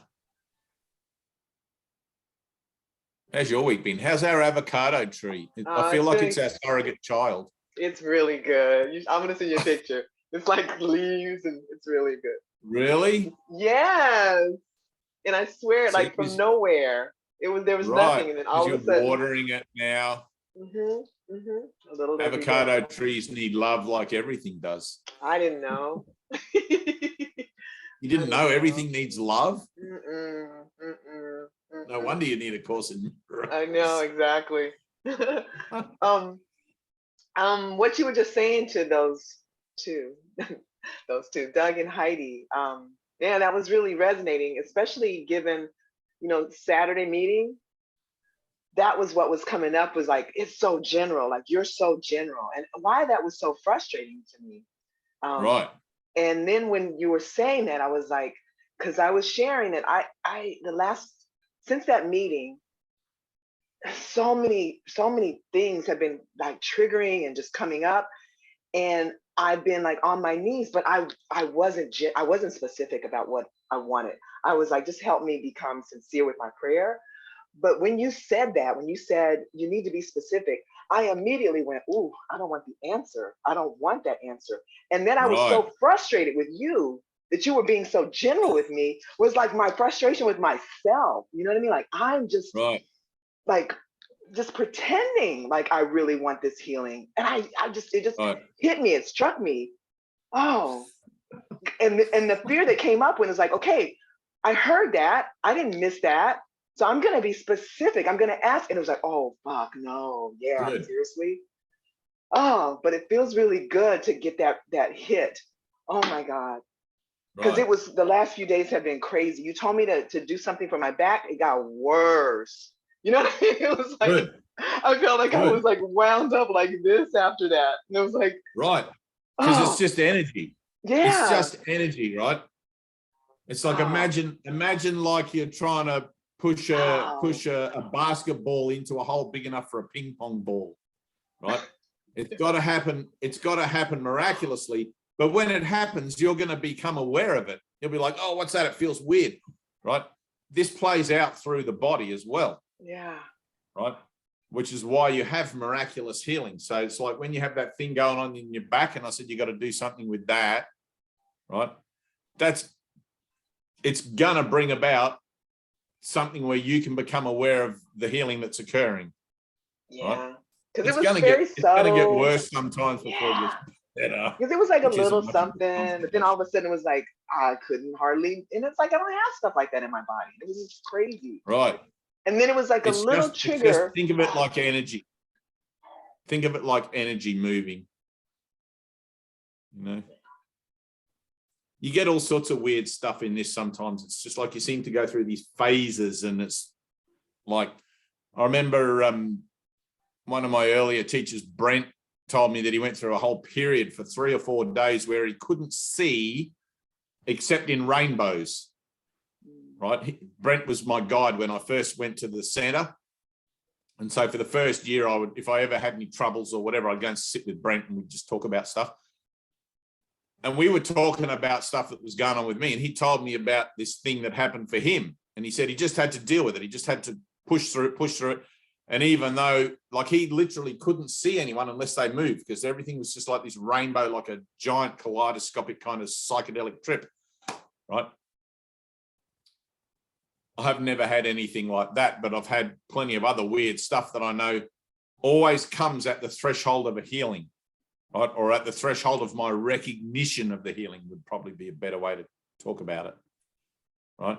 There's always something physical, whether it's spasms or spontaneous laughing or coughing or vomiting or, you know, like stuff just happens. You feel energy moving up and down your spine, like people call it kundalini. I don't want, yeah, right, exactly, in your throat. Yeah. I don't want to give it a name specifically, right? I don't want to get into all that chakra stuff and whatever, but if you just look at it as my body is a symbolic representation of my mind, right, in denial, that I'm now offering to God for the full reinterpretation of my self-assessment of myself or my ideas of myself, it's going to change things, right?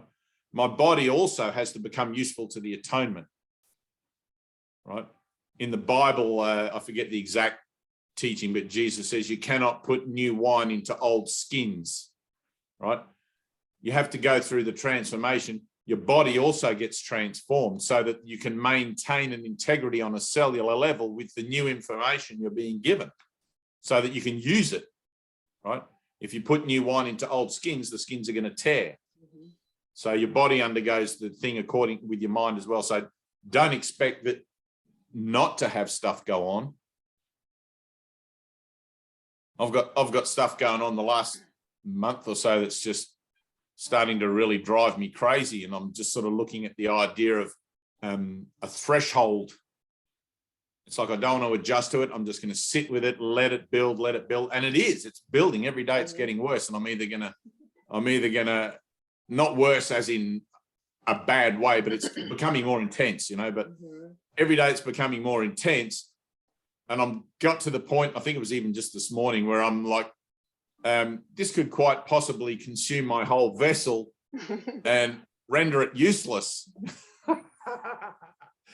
And I'm okay with that, right? It's a funny idea. And every day, my body feels more and more numb. Even my face, I can't feel any, you know, like it's just like, what the hell's going on? But it's just energy, right? My hands, my feet, my knees, everything's just numb as can be. If I got hit by a car right now, I don't think I'd feel a thing. You know? And I remember stories of these rare people that actually don't have any sense of feeling in their body. They could put their hand on a hot plate and they wouldn't even know it was burning. I forget what that. It's some sort of disease. They call it a disease, but it's some sort of thing. That's how I'm feeling, right? The last couple of months, it's like I could bump into something and I don't even know that I'm bruised. It's just like, what the hell? Yeah. You know, it's just another thing. It's just another thing. But I've been going through an awful lot of healing on a personal level around the ideas of divorce and my daughter living with her mother 1,000 miles away. And it's bringing up stuff that I wouldn't call it heartache, or maybe it is. I don't know what. I can't really touch it yet, but it's bringing up energetic stuff. It's bringing up, like the other night I had a moment of feeling lonely, right, which I haven't had for 25 odd years or more. I haven't felt like, it's like, what the fuck does that even mean, lonely? It's like God goes with me wherever I go. In my mind, there's this revelatory experience that's the proof of the pudding of that, and I'm feeling this loneliness. And it's just stuff, it's old stuff coming up, right? It doesn't mean that I'm actually feeling lonely now. It just means I'm looking at old ideas and the results, like, because all my thoughts have power. It's like I've chosen to willingly step into a frame of reference for myself where I'm taking responsibility for all my thinking, right? Including old stuff, right? It comes up as a reference here and now, and it seems to be mirrored in the world in a situation where I could relate to it. But it's like, I don't want to try and pinpoint it to certain things. It seems to be this, it seems to be that. Let's just deal with it where it's at, though. I feel lonely, or I feel empty, or I feel whatever. It's like, all right, let's deal with that. Not lonely because, or it's like, I'm always the state, I'm not the story, right? Mind is a state. So I'm always dealing with the state, not the story that the state's embodied by. So initially, of course, you may want to analyze the story. I mean, you get caught up in the story and you look at it. What does this mean? And it takes a minute to realize that it doesn't mean anything, and that you're just simply processing stuff, right? When you can accept that the Holy Spirit, who you've invited in, is abiding with you and just doing all this stuff in the background, and you have stuff going on, it's like there's this kind of mindset where you step back from it all and go, oh, yeah, it's just the Holy Spirit doing his work, right? Because the only purpose the Holy Spirit has is healing. Therefore, that's the only purpose there is. If I'm choosing to abide with the Spirit, I'm choosing to accept his purpose as my own. Therefore, I include everything in as the idea of healing. I'm not feeling numb, I'm healing. I'm not feeling lonely, I'm healing. My mind wants to tell me that this feeling of empty or this feeling of being alone is loneliness, but how the hell do I really know that? That's just something I call it. Right? Because of a miscreative thought process I once used to try and justify myself in time and space. But no longer. Right? Now I'm going to stand with Jesus in the recognition my thoughts about this don't mean anything. I actually don't know what it means. And even though the temptation is to want to call it something, right, I'm just going to defer it all to the Holy Spirit. Right? So sure, I feel lonely, I feel numb, I feel whatever I feel, but that's not what's actually happening. Right? And I stand in faith and just trust that, God has my own best interests at heart. Because if I can't trust that, what's the point of doing anything? I might as well jump off a cliff now. It's not that I really have a choice, actually, but, I have no choice. Yeah. Right. Where am I going to go? Exactly. Take my mind with me everywhere. So I have to go through this. So when you have energy going on in your back, right, the temptation is to want to try and locate it so you can make sense of it, right? Which is really the ego's way of trying to put its own 2 cents within and corrupt the healing process, right? So it's like, let me just accept this as it is, include it in what, without needing to give it a specific name or a term or whatever. But if you have problems with that, if you find that you can't include it in, or you can't just accept it as it is, maybe it's too painful or whatever, right? Hands together, help me, Lord. This is too much. I don't think I can deal with this. Right? I need help. Right? And then don't define the help. Right? In everything, learning to become dependent on God. In everything. Yeah, in every little aspect of life. My healing, the denial of my healing, my telling myself that I want salvation, realizing I actually don't. I threw that right back at you. I just threw it right back to you. Wow, that's crazy. I need help with every little jot and tittle. Absolutely everything, because I'm learning to become dependent on my Father. I'm giving God back his role as creator, and I'm accepting my secondary role as the created. All right? I choose the second place to gain the first. And the ego is going to be in there somewhere going, we've got to reroute that thought process. So watch out for it when it shows up again. Yeah. Right? Everything's just a declaration. Right? So you read a page of the course and you're like, yeah, I want that. And you declare that I want that. The next thing that happens is something shows up to show you that you actually don't want that. Right? In my defenselessness, my safety lies. Let me not defend myself in the face of my denial, but include it in under the auspices of forgiving myself for it and simply move on in my journey. Dust off my sandals and move on. Right? Trusting that it'll all be taken care of. Right? There's really nothing I need to do. Not really.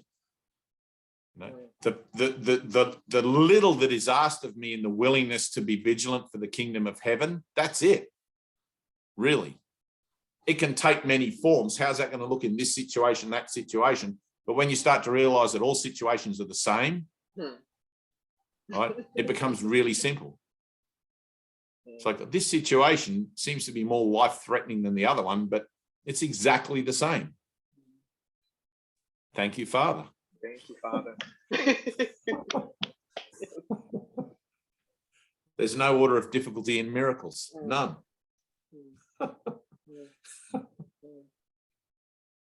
Right. It's only ever me that gets in the way. It's only ever me that doesn't want the miracle. No matter how much I stamp my fist on the desk and I want a miracle, I want a miracle. No, you don't. You're a liar and the son of a liar from son of a liar. Yeah, right. It's better like, here I am, God, I don't want a miracle. I need help to even want a miracle. Yeah, that's what I was praying. I mean, doesn't matter. But right. Yeah. It's like I am so resistant to love, right? I need serious psychological help. Just to want it. Lobotomize me now, Lord. Let's be done with it. If only it was so simple. There'd be a queue right around the globe for lobotomies. Ting, ting, ting, ting, ting. Oh. Yeah. Danny, how you going? I feel like I don't need to ask you anything. I know that you're perfect, and Well, yes. I just like to say hi. Well, hi. No, I got plenty I could say. Go I on, got spit plenty- it I out got- if you want to. I got plenty I could say. Well, Go it's for it. raining. It's raining, you know, and 5, It's 6 raining? months. It's raining. And 5, 6 months ago, I would have loved being here sitting in the rain, listening to the rain on the tin roof. But since we got flooded and it hasn't stopped raining, like rain is such a deep trigger. You know, and yeah, I mean, so much of what you've been saying, and this little sand hill, you know, yeah, it's huge. This idea of losing a home and being evacuated with an aging partner who can sometimes hardly move. You know, so there's a, you know, I can create a great story to say, you know, that's, I mean, you know, and I do, I'm in fear. I'm sometimes, like last night it was the rain, you know, I hear the rain. I'm so acutely aware of the tempo of the rain and the noise on the roof. And, you know, is this flood sounding rain, or is this just semi-flood sounding rain, or just a little, you know, what, because it hasn't stopped raining, what, you know. So yeah, that's my story. My newest. Like a fear But, of you know, loss or something. Hey? A fear of loss or something like that. Yeah. Yeah, fear of having to move, a fear of unknown, where would we stay, loss of house, loss of just energy, you know, but how the F do I know what anything's for? You know, it may be my greatest awakening if it happens. It may be, you know, so what do I know? So in the meantime, it's raining. I get to sit here, join with you guys. You know, I don't know. Sometimes I wonder if, you know, I'm being a sitting duck by just sitting here waiting, you know, and I should maybe be taking action to get up and move. But, you know, that's just too hard, even trying to think about that or decide that. So just God show me. One of my greatest prayers is, you know, is just just relaxes me. Who am I in this? Who am I in this? Show me, who am I in this? Whatever's going on. That's me. Thanks. Love you. Love you too. I love you all. I know some of you more intimately than others, but geez, what a lovely bunch. Thank you. I loved you, Doug. Doug, when you said on Kate, I've got to just say this, when you just sat there one day at the end of a satsang and you said, it's okay to be safe or feel safe. And you just repeated it like a lullaby. Oh my God, it was so beautiful. It's okay to feel safe. Oh, beautiful. Thank you. I'm so glad that that it helped.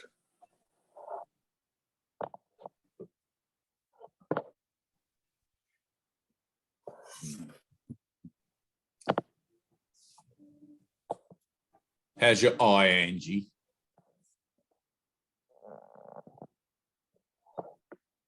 You only need one. Let thine eye be single. That's like literal. I don't know. I have this. Don't rub it. Don't rub it. Like have like 2 years ago in my eyes, but now have pain, and now have pain. I don't know, this is for the same thing or for something different that come out in my mind. It's like all healing, remember? Let it be healing. Yeah, It's painful and You have two ways. You have two ways to look at it. One is that something's wrong, and the other one is that something's right. One is that it's not miraculous, and the other that it is miraculous. Okay? Let it be miraculous. And hold yourself accountable if you find thoughts in your mind that cause you to worry and be concerned about it. Offer those to God. Even a little thing like there's something in my eye. It doesn't matter what it is. A splinter in my toe, anything that causes me to lose my peace of mind. It's a suitable subject for applying the principles. Anything. So looks fine to me.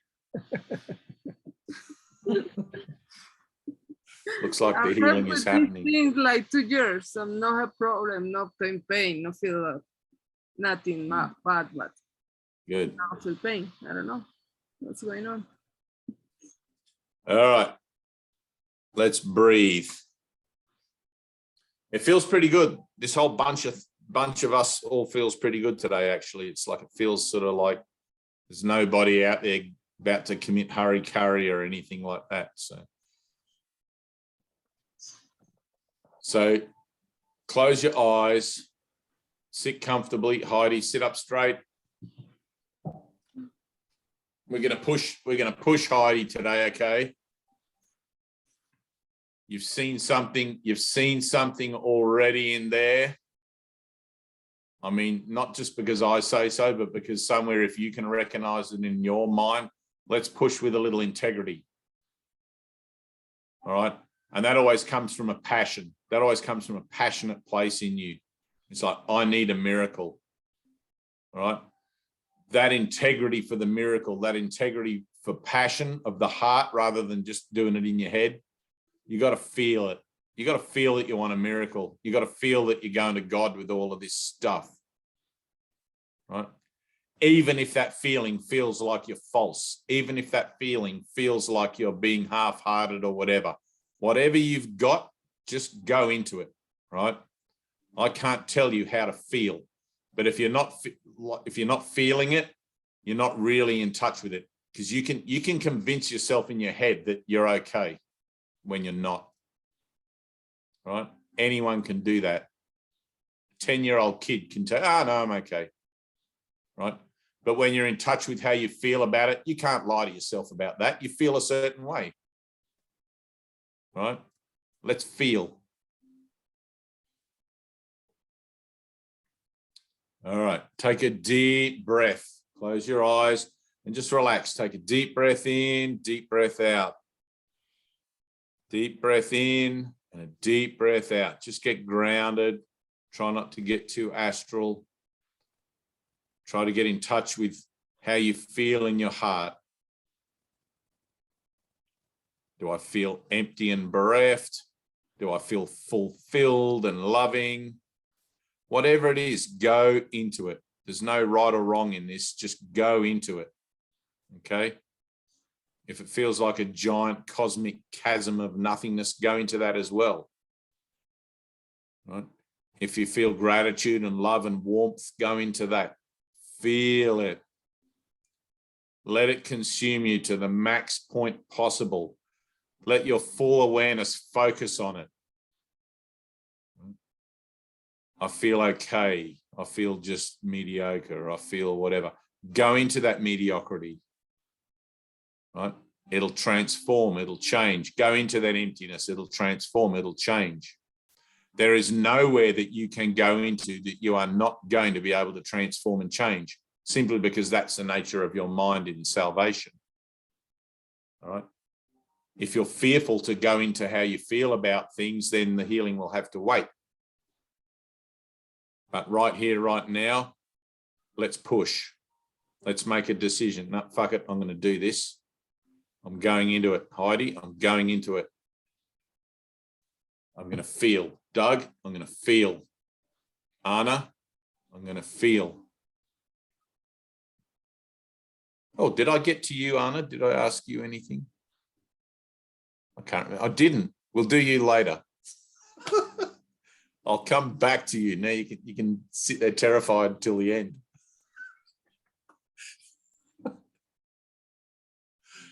All right, ready? Breathe. Let's do it.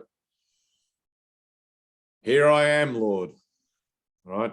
I want you to imagine just for a second on the ground in front of you, a golden circle of light just ahead of you. It's on the ground in front of you. The only purpose for stepping into that circle is healing. The only purpose that circle has is healing. It's the circle of atonement. It's the altar that you've made for God. It's the space in your own mind that you've given to the Holy Spirit to abide in.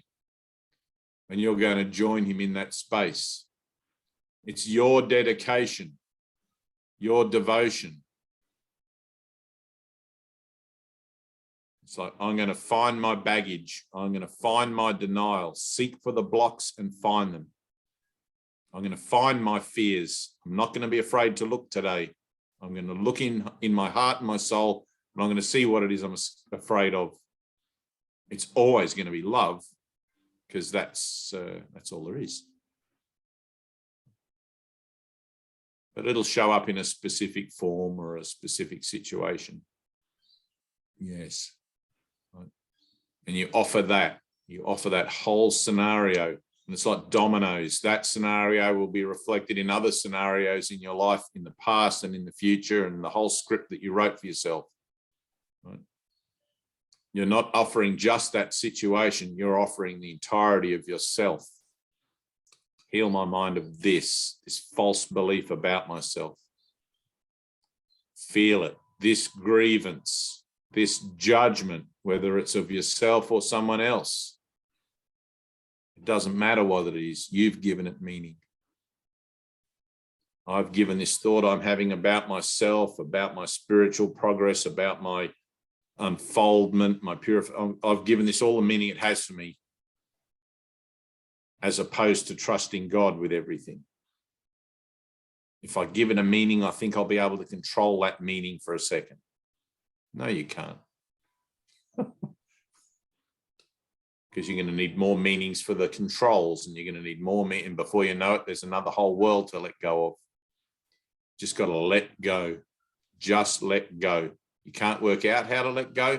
You just have to let go.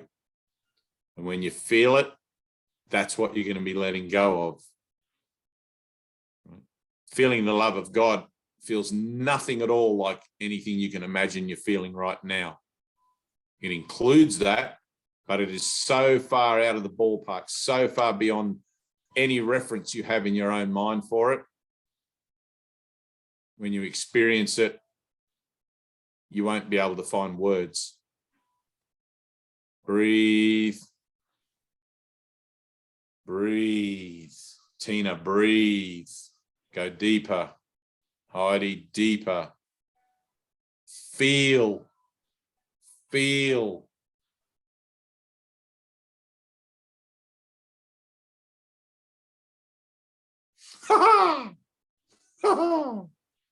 When you're ready, step into that circle. When you're ready, step into that circle.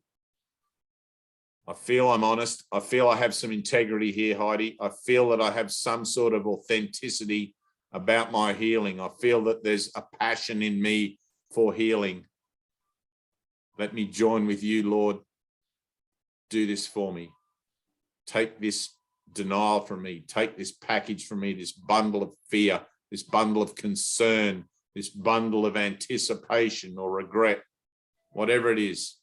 Here I am. Yes. Anna, deeper. Push. Anna, look down towards the floor.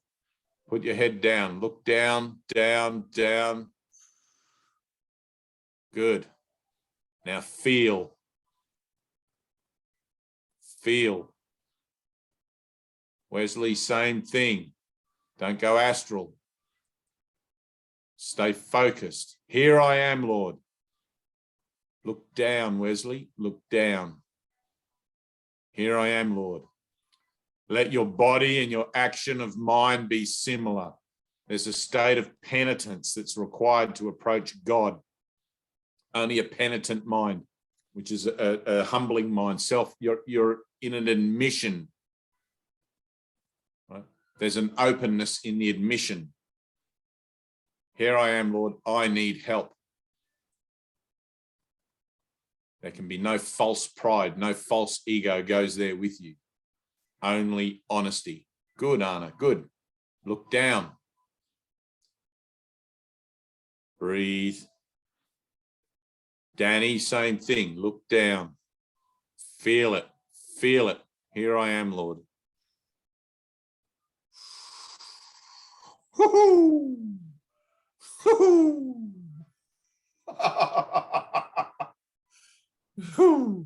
Thank you. Thank you. Thank you. Thank you.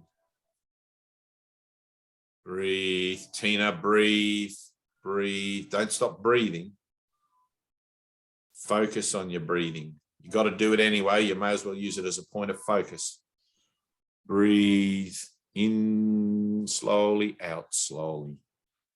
You're breathing in the universe and breathing out the universe. We call it air, but actually it's connected to everything. It's the universe. Breathe. I'm a part of the universe and I'm breathing in the universe and I'm breathing out of the universe. How mind-blowingly weird is that? It's bizarre, but it's true. I'm one with all things. That's good, Wesley. Look down. Anna, feel. Pam, sit up straight. Pam, sit up straight. Feel. Yes. Here I am, Lord. Here I am. You're standing in that circle, surrendering. It's an act of penitence, an act of supplication. Here I am, Lord. Whatever has to happen in this circle, let it happen. In me, through me, to me, whatever. Let it happen. Bring it on. I'm here for my healing. Even if I doubt that, even if I think maybe I'm being false about that, I'm here for the healing of that falsity about it.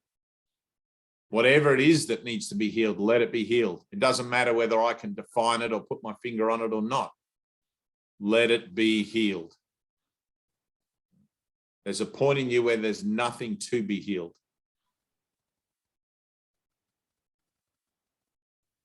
Yes. I'm whole and perfect as God created me. Let me experience that. Let me experience my perfection.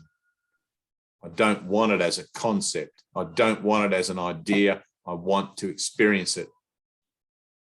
Here I am, Lord. Whatever it takes, whatever it takes. Breathe. Yes. Good. Let that in, Pam. Let that in. Feel it. Go into it. Good. Doug, good.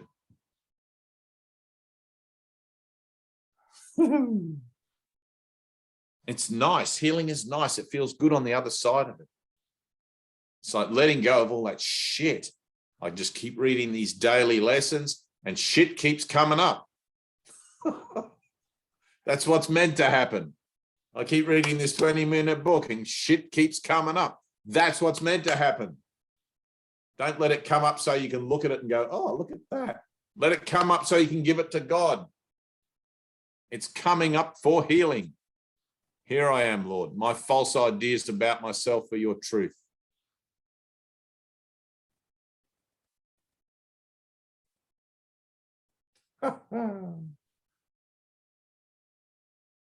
Breathe. I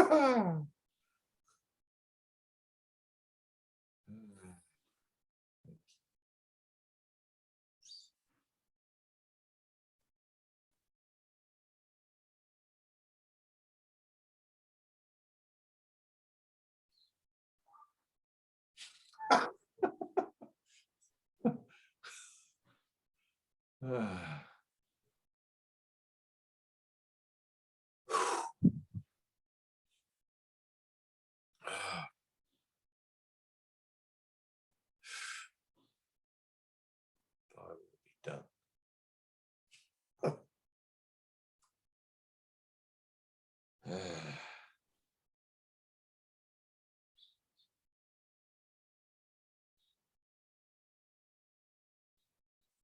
I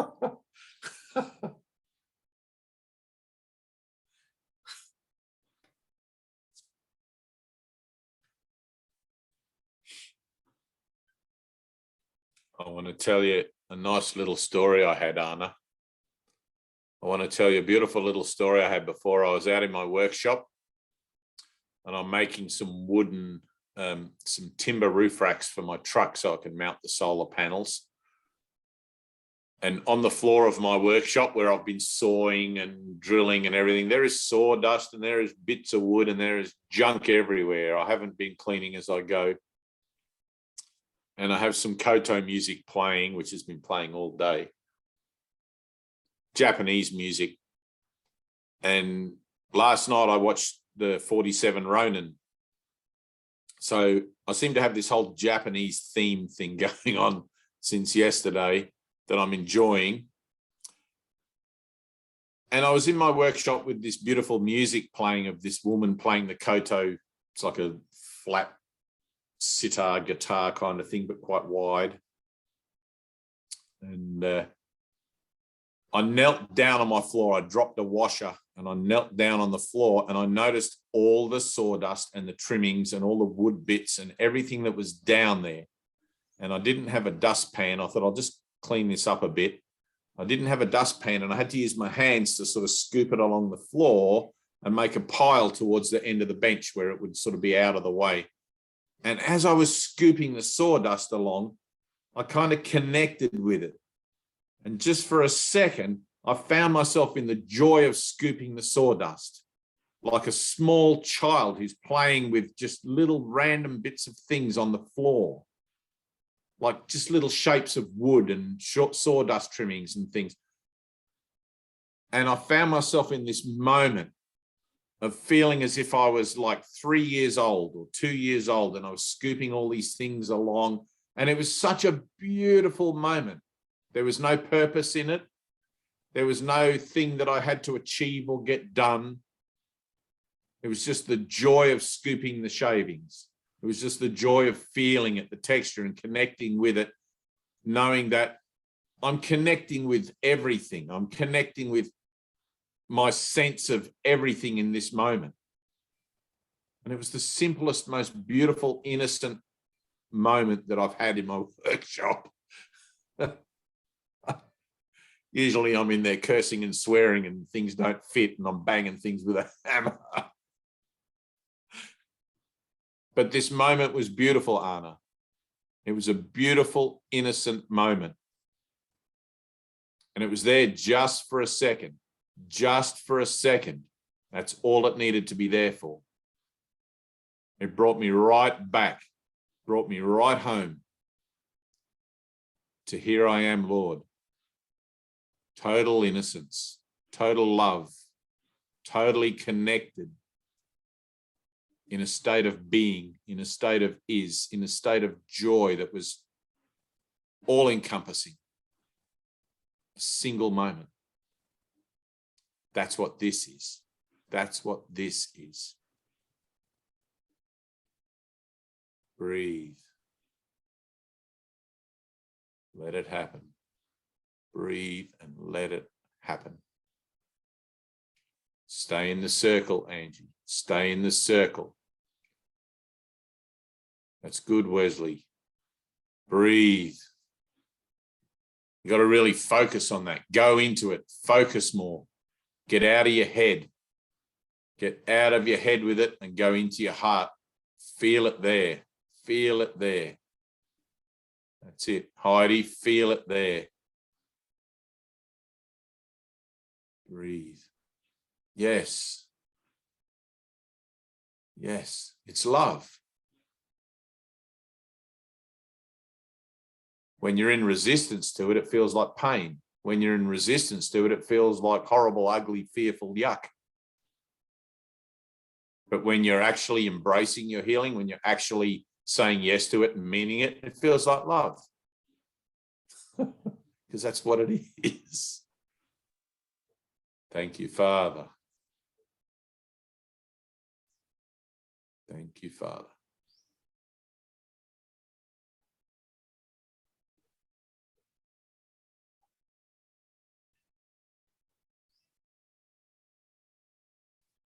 Harder. Push. Push. You ready? Let's go into it again. You ready, you and me?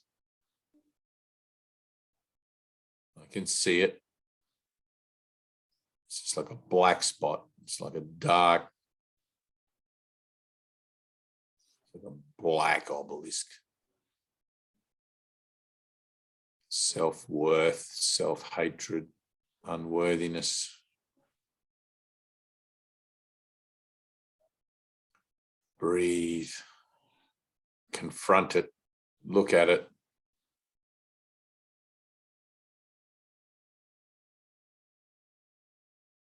Manifestations of fear, of denial. Here I am, Lord. Push, push, Wesley, push. You know, you got to ask in this, ask specifically. I want healing. I want to be done with this, Wesley. I want to be done with this stage. I want to go onward from this. This place I'm at, I want to move on from it now.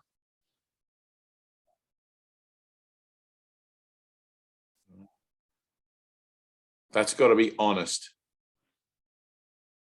It's like, I want to move on from this. I'm done with how this goes.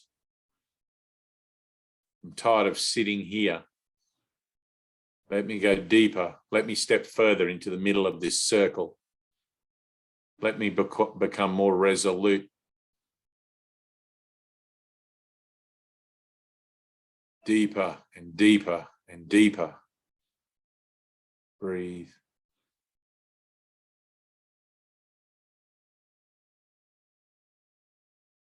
Same for you, Tina. Push. You got to be done with that energy. Right now, that whole thing in your back is right down in your, what do you call that? Down the bottom, near your bum, your tailbone, right down there. Right. That's a good thing. It's just energy. It's just moving. Right?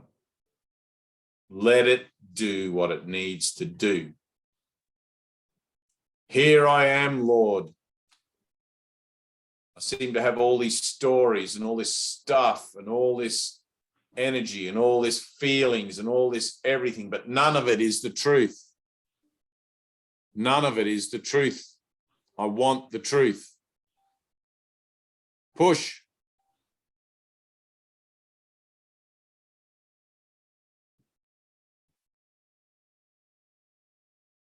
I'm in a process of healing. I'm in a process of reassociation again and again and again, truing up to the truth again and again and again as an idea.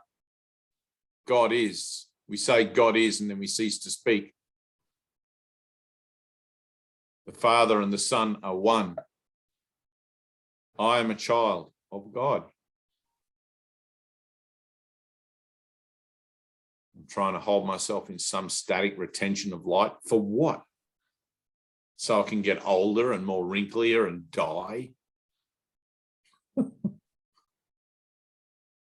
That's a great achievement.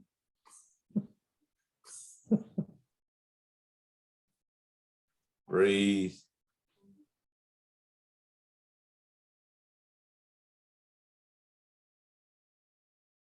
Yes, good. I feel it.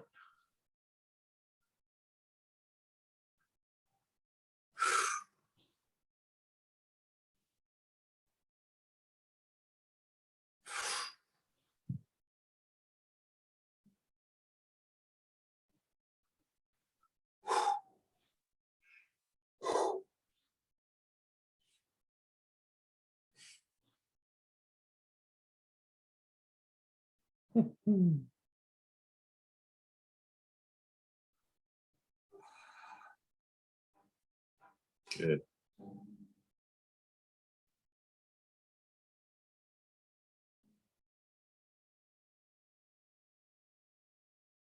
Good. Now stay there.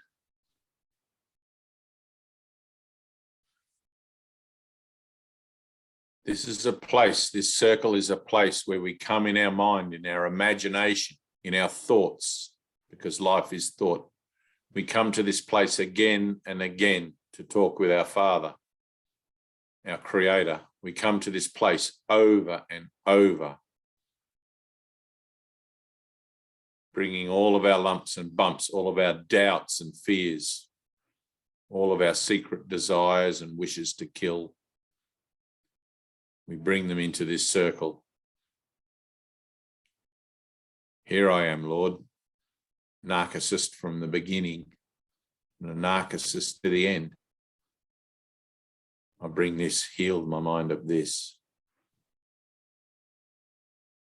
pettiness, this jealousy, this envy, this need for validation, this victimhood. I'm none of this stuff. I'm a child of God. I'm none of this stuff. I'm a child of God. I am none of this stuff. I am none of this stuff. I am a child of God. I am none of this stuff. I am a child of God. I am none of this stuff. I am a child of God. I am none of this stuff. I am a child of God. I am none of this stuff. I am a child of God. Breathe.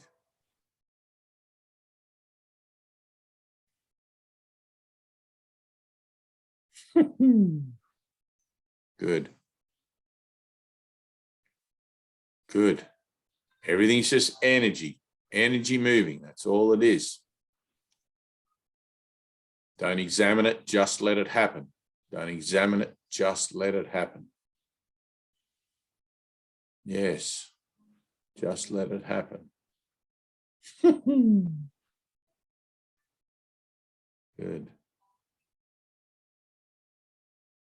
Yes. That's good, Anna. Good. Good, good, good, good. Feel it. Here I am, Lord. Take this from me. All these false ideas about myself. All of these lies. All these judgments and condemnations.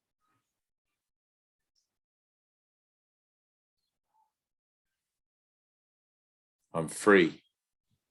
I'm free. God created me free. Therefore, I must still be free.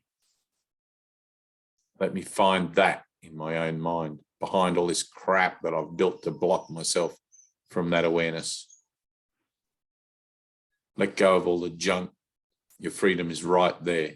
Let go of all the denial. Remembrance is right there. Breathe. Yes.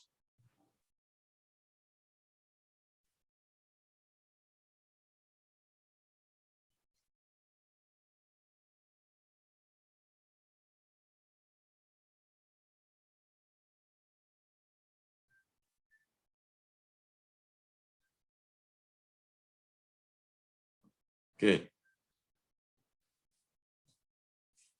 All right, Anna. Let's have it.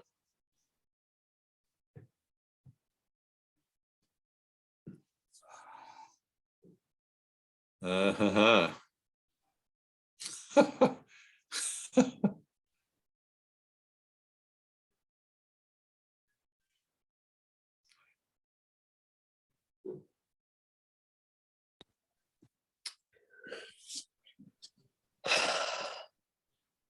Uh-huh. I feel that. Hey, you know I love you. I love you, Dave. Why'd you have to leave me till the end? Yeah, so it just feels like, everything just seems to be so much busier, so much more hectic right now. So much of this going on, this change, that change, and then on top of that, Earlier in the week, I hurt my ankle. I told you about that. Yep. So yeah, just the busyness of my daughter switching to a new school. I'm thinking Oh, about good. leaving my job for something else, but then I don't know if I'm leaving my job to avoid dealing with things, Yes, so you it's just, do. I You, do. you do know. You do know if you're leaving your job to avoid dealing with things. Yeah. That's a lie. If you even have to ask yourself the question, am I leaving my job to avoid dealing with things? 99.9% fair bet you're leaving your job to avoid dealing with things. Yeah. Right? It wouldn't be there as an issue. It'd be like, I'm leaving my job because I got a better offer, or I'm leaving my job because it's too cold here in winter, or whatever. Right? Yeah. But if you tell me I don't know if I'm leaving my job to avoid dealing with things, then that's absolutely what it is. Right? Now, here's the thing. I'm not saying don't leave your job to avoid dealing with things, but in doing that, you're setting up a whole framework for that to have to come all the way around again. Yeah. Right? Because it's only going on in your own mind, whatever you think you're dealing with. It's only, I'm not trusting God. I'm not becoming completely dependent on the miracle here. That's why I think I've got to deal with things. If you truly trusted God, there'd be nothing to deal with. It's like, no, I don't need to worry about any of that. I'm just trust God. Whatever happens is perfect. Right? Yeah. Right. If I could truly believe in that and truly hear myself say that, I wouldn't have to worry about whether I'm dealing with things or not dealing with things. But it's good that you can look at it from that perspective, though. It's like, all right, well, let me deal with things. Here, take this from me, God. That's dealt with. That's it. It's done. Now, are you willing to trust that it's done, or are you going to go back in there with your pointy little brain and fiddle around with it a bit and examine it from other sides and see if there's anything maybe that you haven't dealt with yet?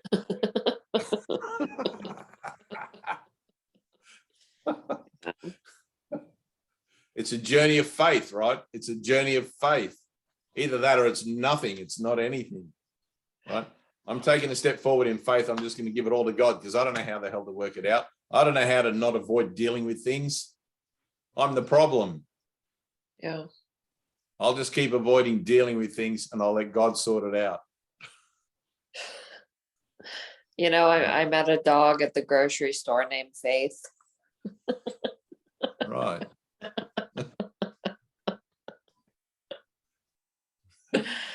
Oh, it's funny. It is funny. Yeah, so that's that with me. No, that's good. You know what's funny is you always know exactly what's going on. It's not like you're somehow out of the loop or you're separate from what's going on. You wrote the script. You wrote the story. It's like, hang on, I know what's going on here. I've given myself the easy out option of perhaps believing in the idea that I don't know what's going on, but that's not true. That's just something I tell myself. So I don't have to look at the idea that I do know what's going on and take responsibility for my thinking. Maybe someone else is doing this to me. So no. That's never a comforting place on its own. Without the miracle, you'd be stuck there going, oh my God, look what I'm doing now. What's next? Oh, you'd be doing this all day long until you have a flat forehead, like whatever has a flat forehead. I don't even know. But you know what I mean? So the next time you're tempted to do this, just keep your hands still. It's like, oh, no, not going to do that. I'm going to let it be a miracle. Otherwise, you just beat yourself up psychologically. You just keep beating yourself up for things you think you've done wrong. Right? You've never actually done anything wrong. You're just a slow learner. And there's no judgment for that. There's nothing wrong with that. It's like everybody learns at their own pace. It's like, I'm a slow learner. That's why I need 365 lessons. That's why I need a course in miracles. That's why I need someone to donk me over the head with a book this thick and go, hey, wake up, you're doing this to yourself.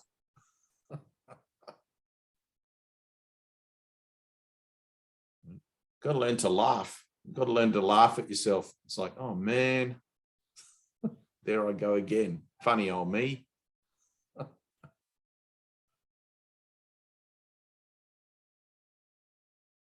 Breathe, Wesley. Push through it. Go on. Push. Push. You keep coming up against it, up against it, up against it. And then you're examining it. Boop, that happens. Push. You got to get to that place. Fuck it. I'm doing this. Like what are those guys in your America that wear the helmets and the football and they're really big and they charge at each other and smash the shit out of each other all over the football field. Gridiron. You got to be like gridiron at that stuff. You got to put your shoulder down and charge into it. Like, here I come, Lord. I'm pushing through this. Like there's a passion, there's a determination. I'm sick and tired of coming up against this veil, That's all it is. The clouds. Jesus says, imagine my hand reaching forward. Reach forward and take my hand. I'll pull you through here. Imagine it. Reaching. I'm reaching. You ready?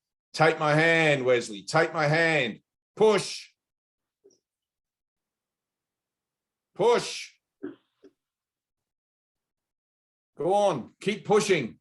Push.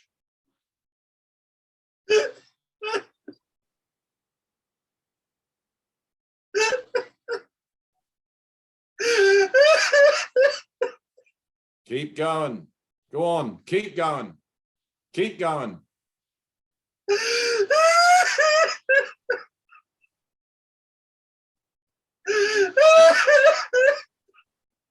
Good. Star is born.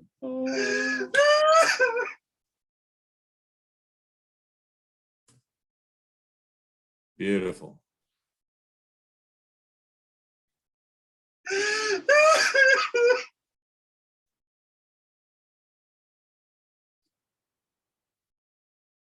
Breathe.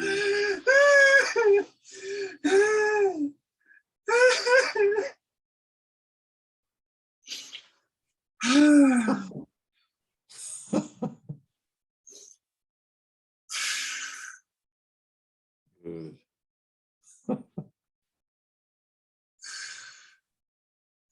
Good.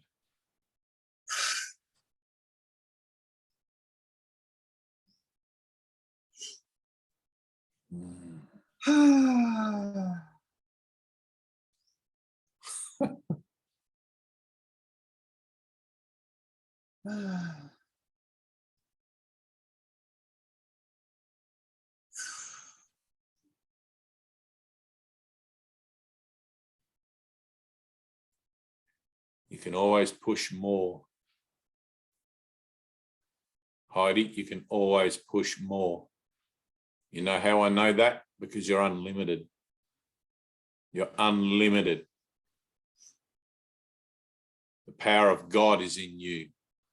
You can move mountains if you need to. Push.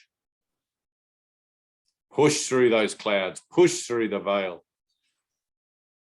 Here I am, Lord. Oh, wow.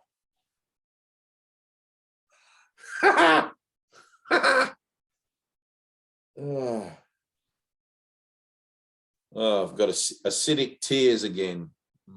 It really burns. Whew, all sorts of crazy shit goes on.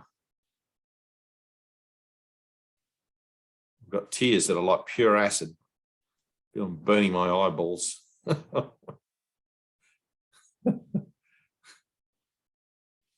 Breathe. Good. Here I am, Lord.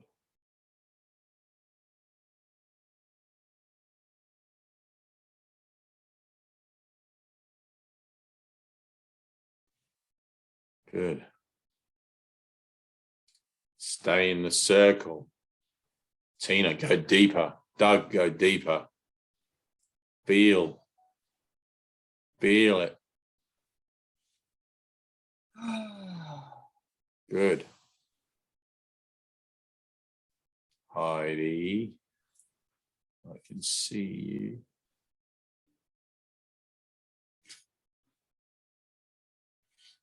Pam's looking good. Look at that nice glow. That's good. Moment there. Come on, Tina, we're waiting for you. Hurry up. Push.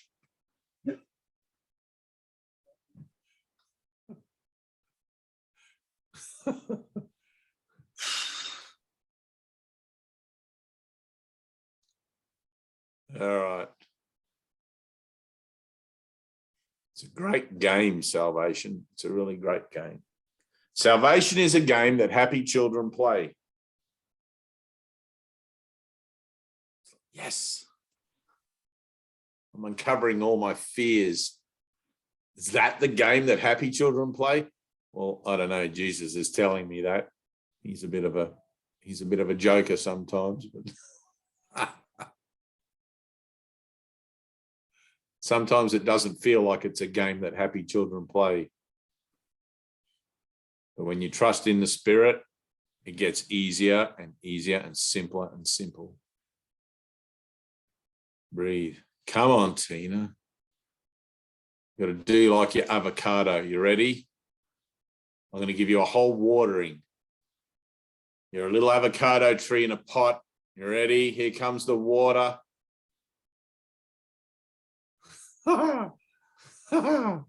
There.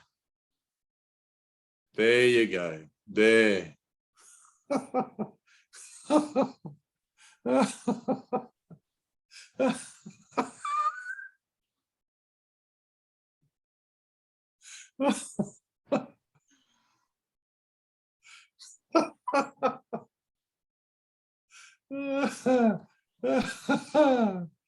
Good.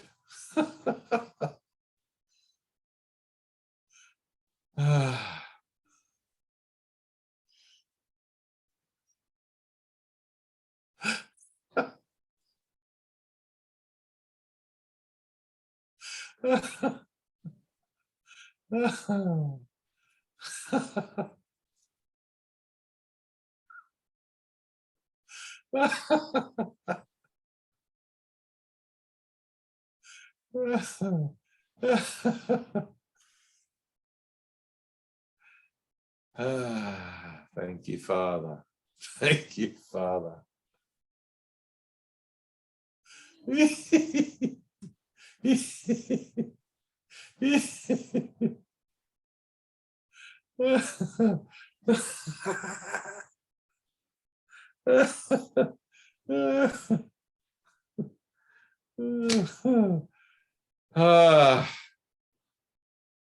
Whew.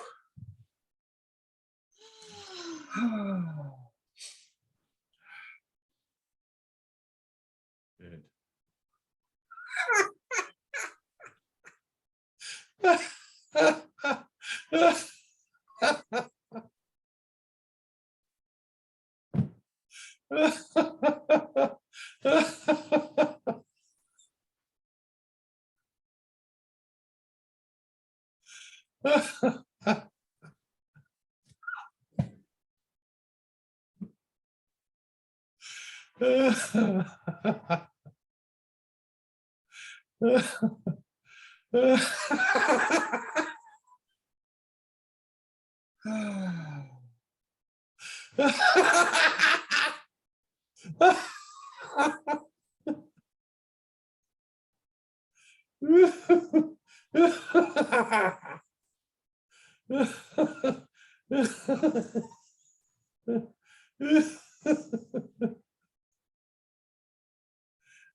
Whew.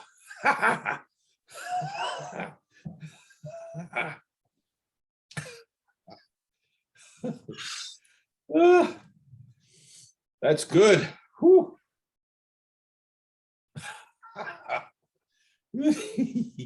You got any more in there?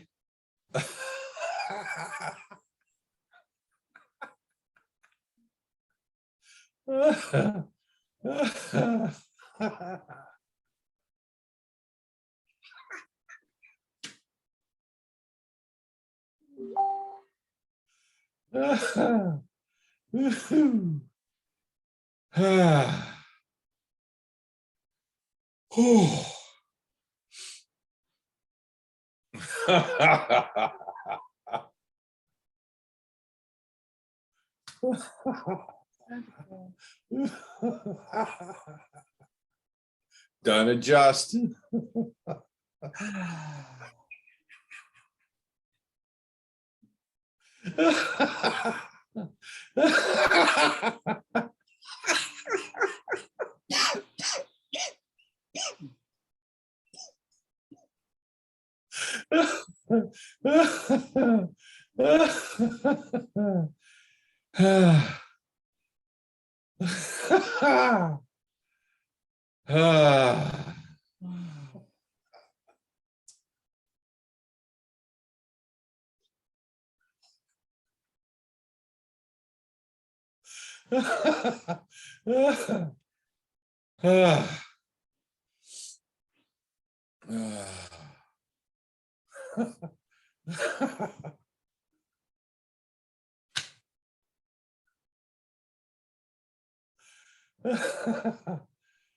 Good.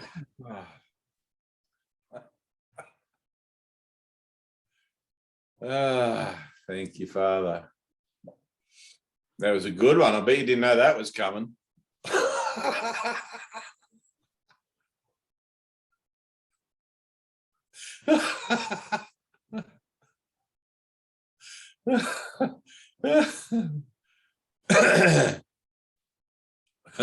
I felt like I was coughing up an avocado seed there for a minute. It's just like this lump.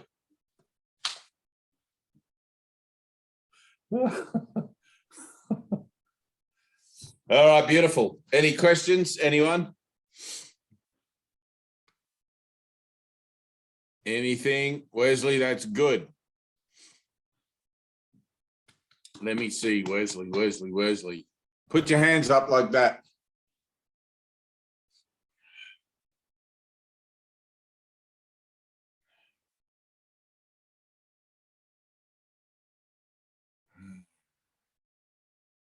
Water. Go get in the water. The ocean, the swimming, a river, something, a big body of water, afloat. Feel the float, feel the water, feel the connection.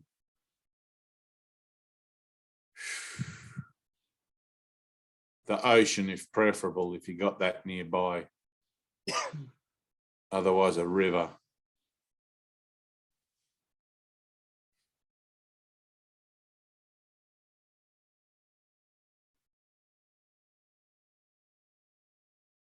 Ah!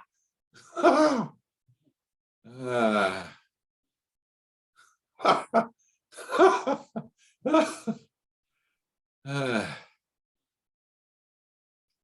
Get in the water. I'm just seeing you in the river getting baptized in the River Jordan.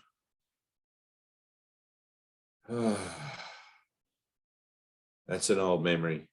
That's where you're at. Biblical.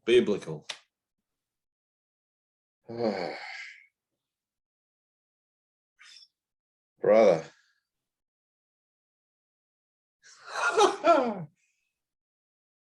Get in the water. Go get in the water. Float, feel. It'll keep you grounded. I just saw a whole thing of a guy all in light. There it is again with my eyes closed. is pushing you under the water, and there's other people around. There's someone to your right. There's a few people off to your left. I can't see who they are.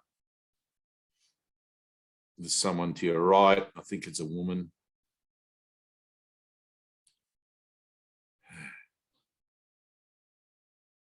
Yeah. Beautiful. Any questions? Anyone? Whew. All right. Anna, you good?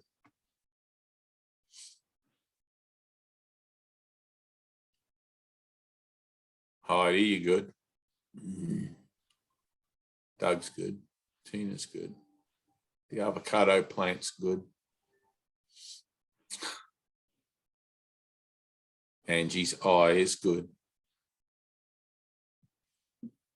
Do that by yourself, Wesley. Okay, don't take Angie with you or anyone with you. Go and do it by yourself. All right, peace and love.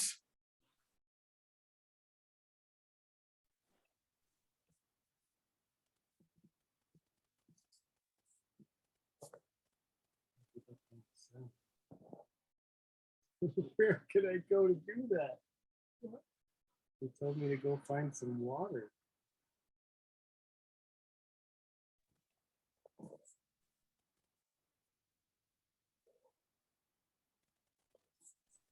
Bye, you guys. Lake Chapala. Yeah, I guess. Good enough for Yogananda. Oh, all right, Todd. All right. See y'all tomorrow, or not, or whenever. Love you all. Thank you. Love you. Love you. Love you. Good night. Night.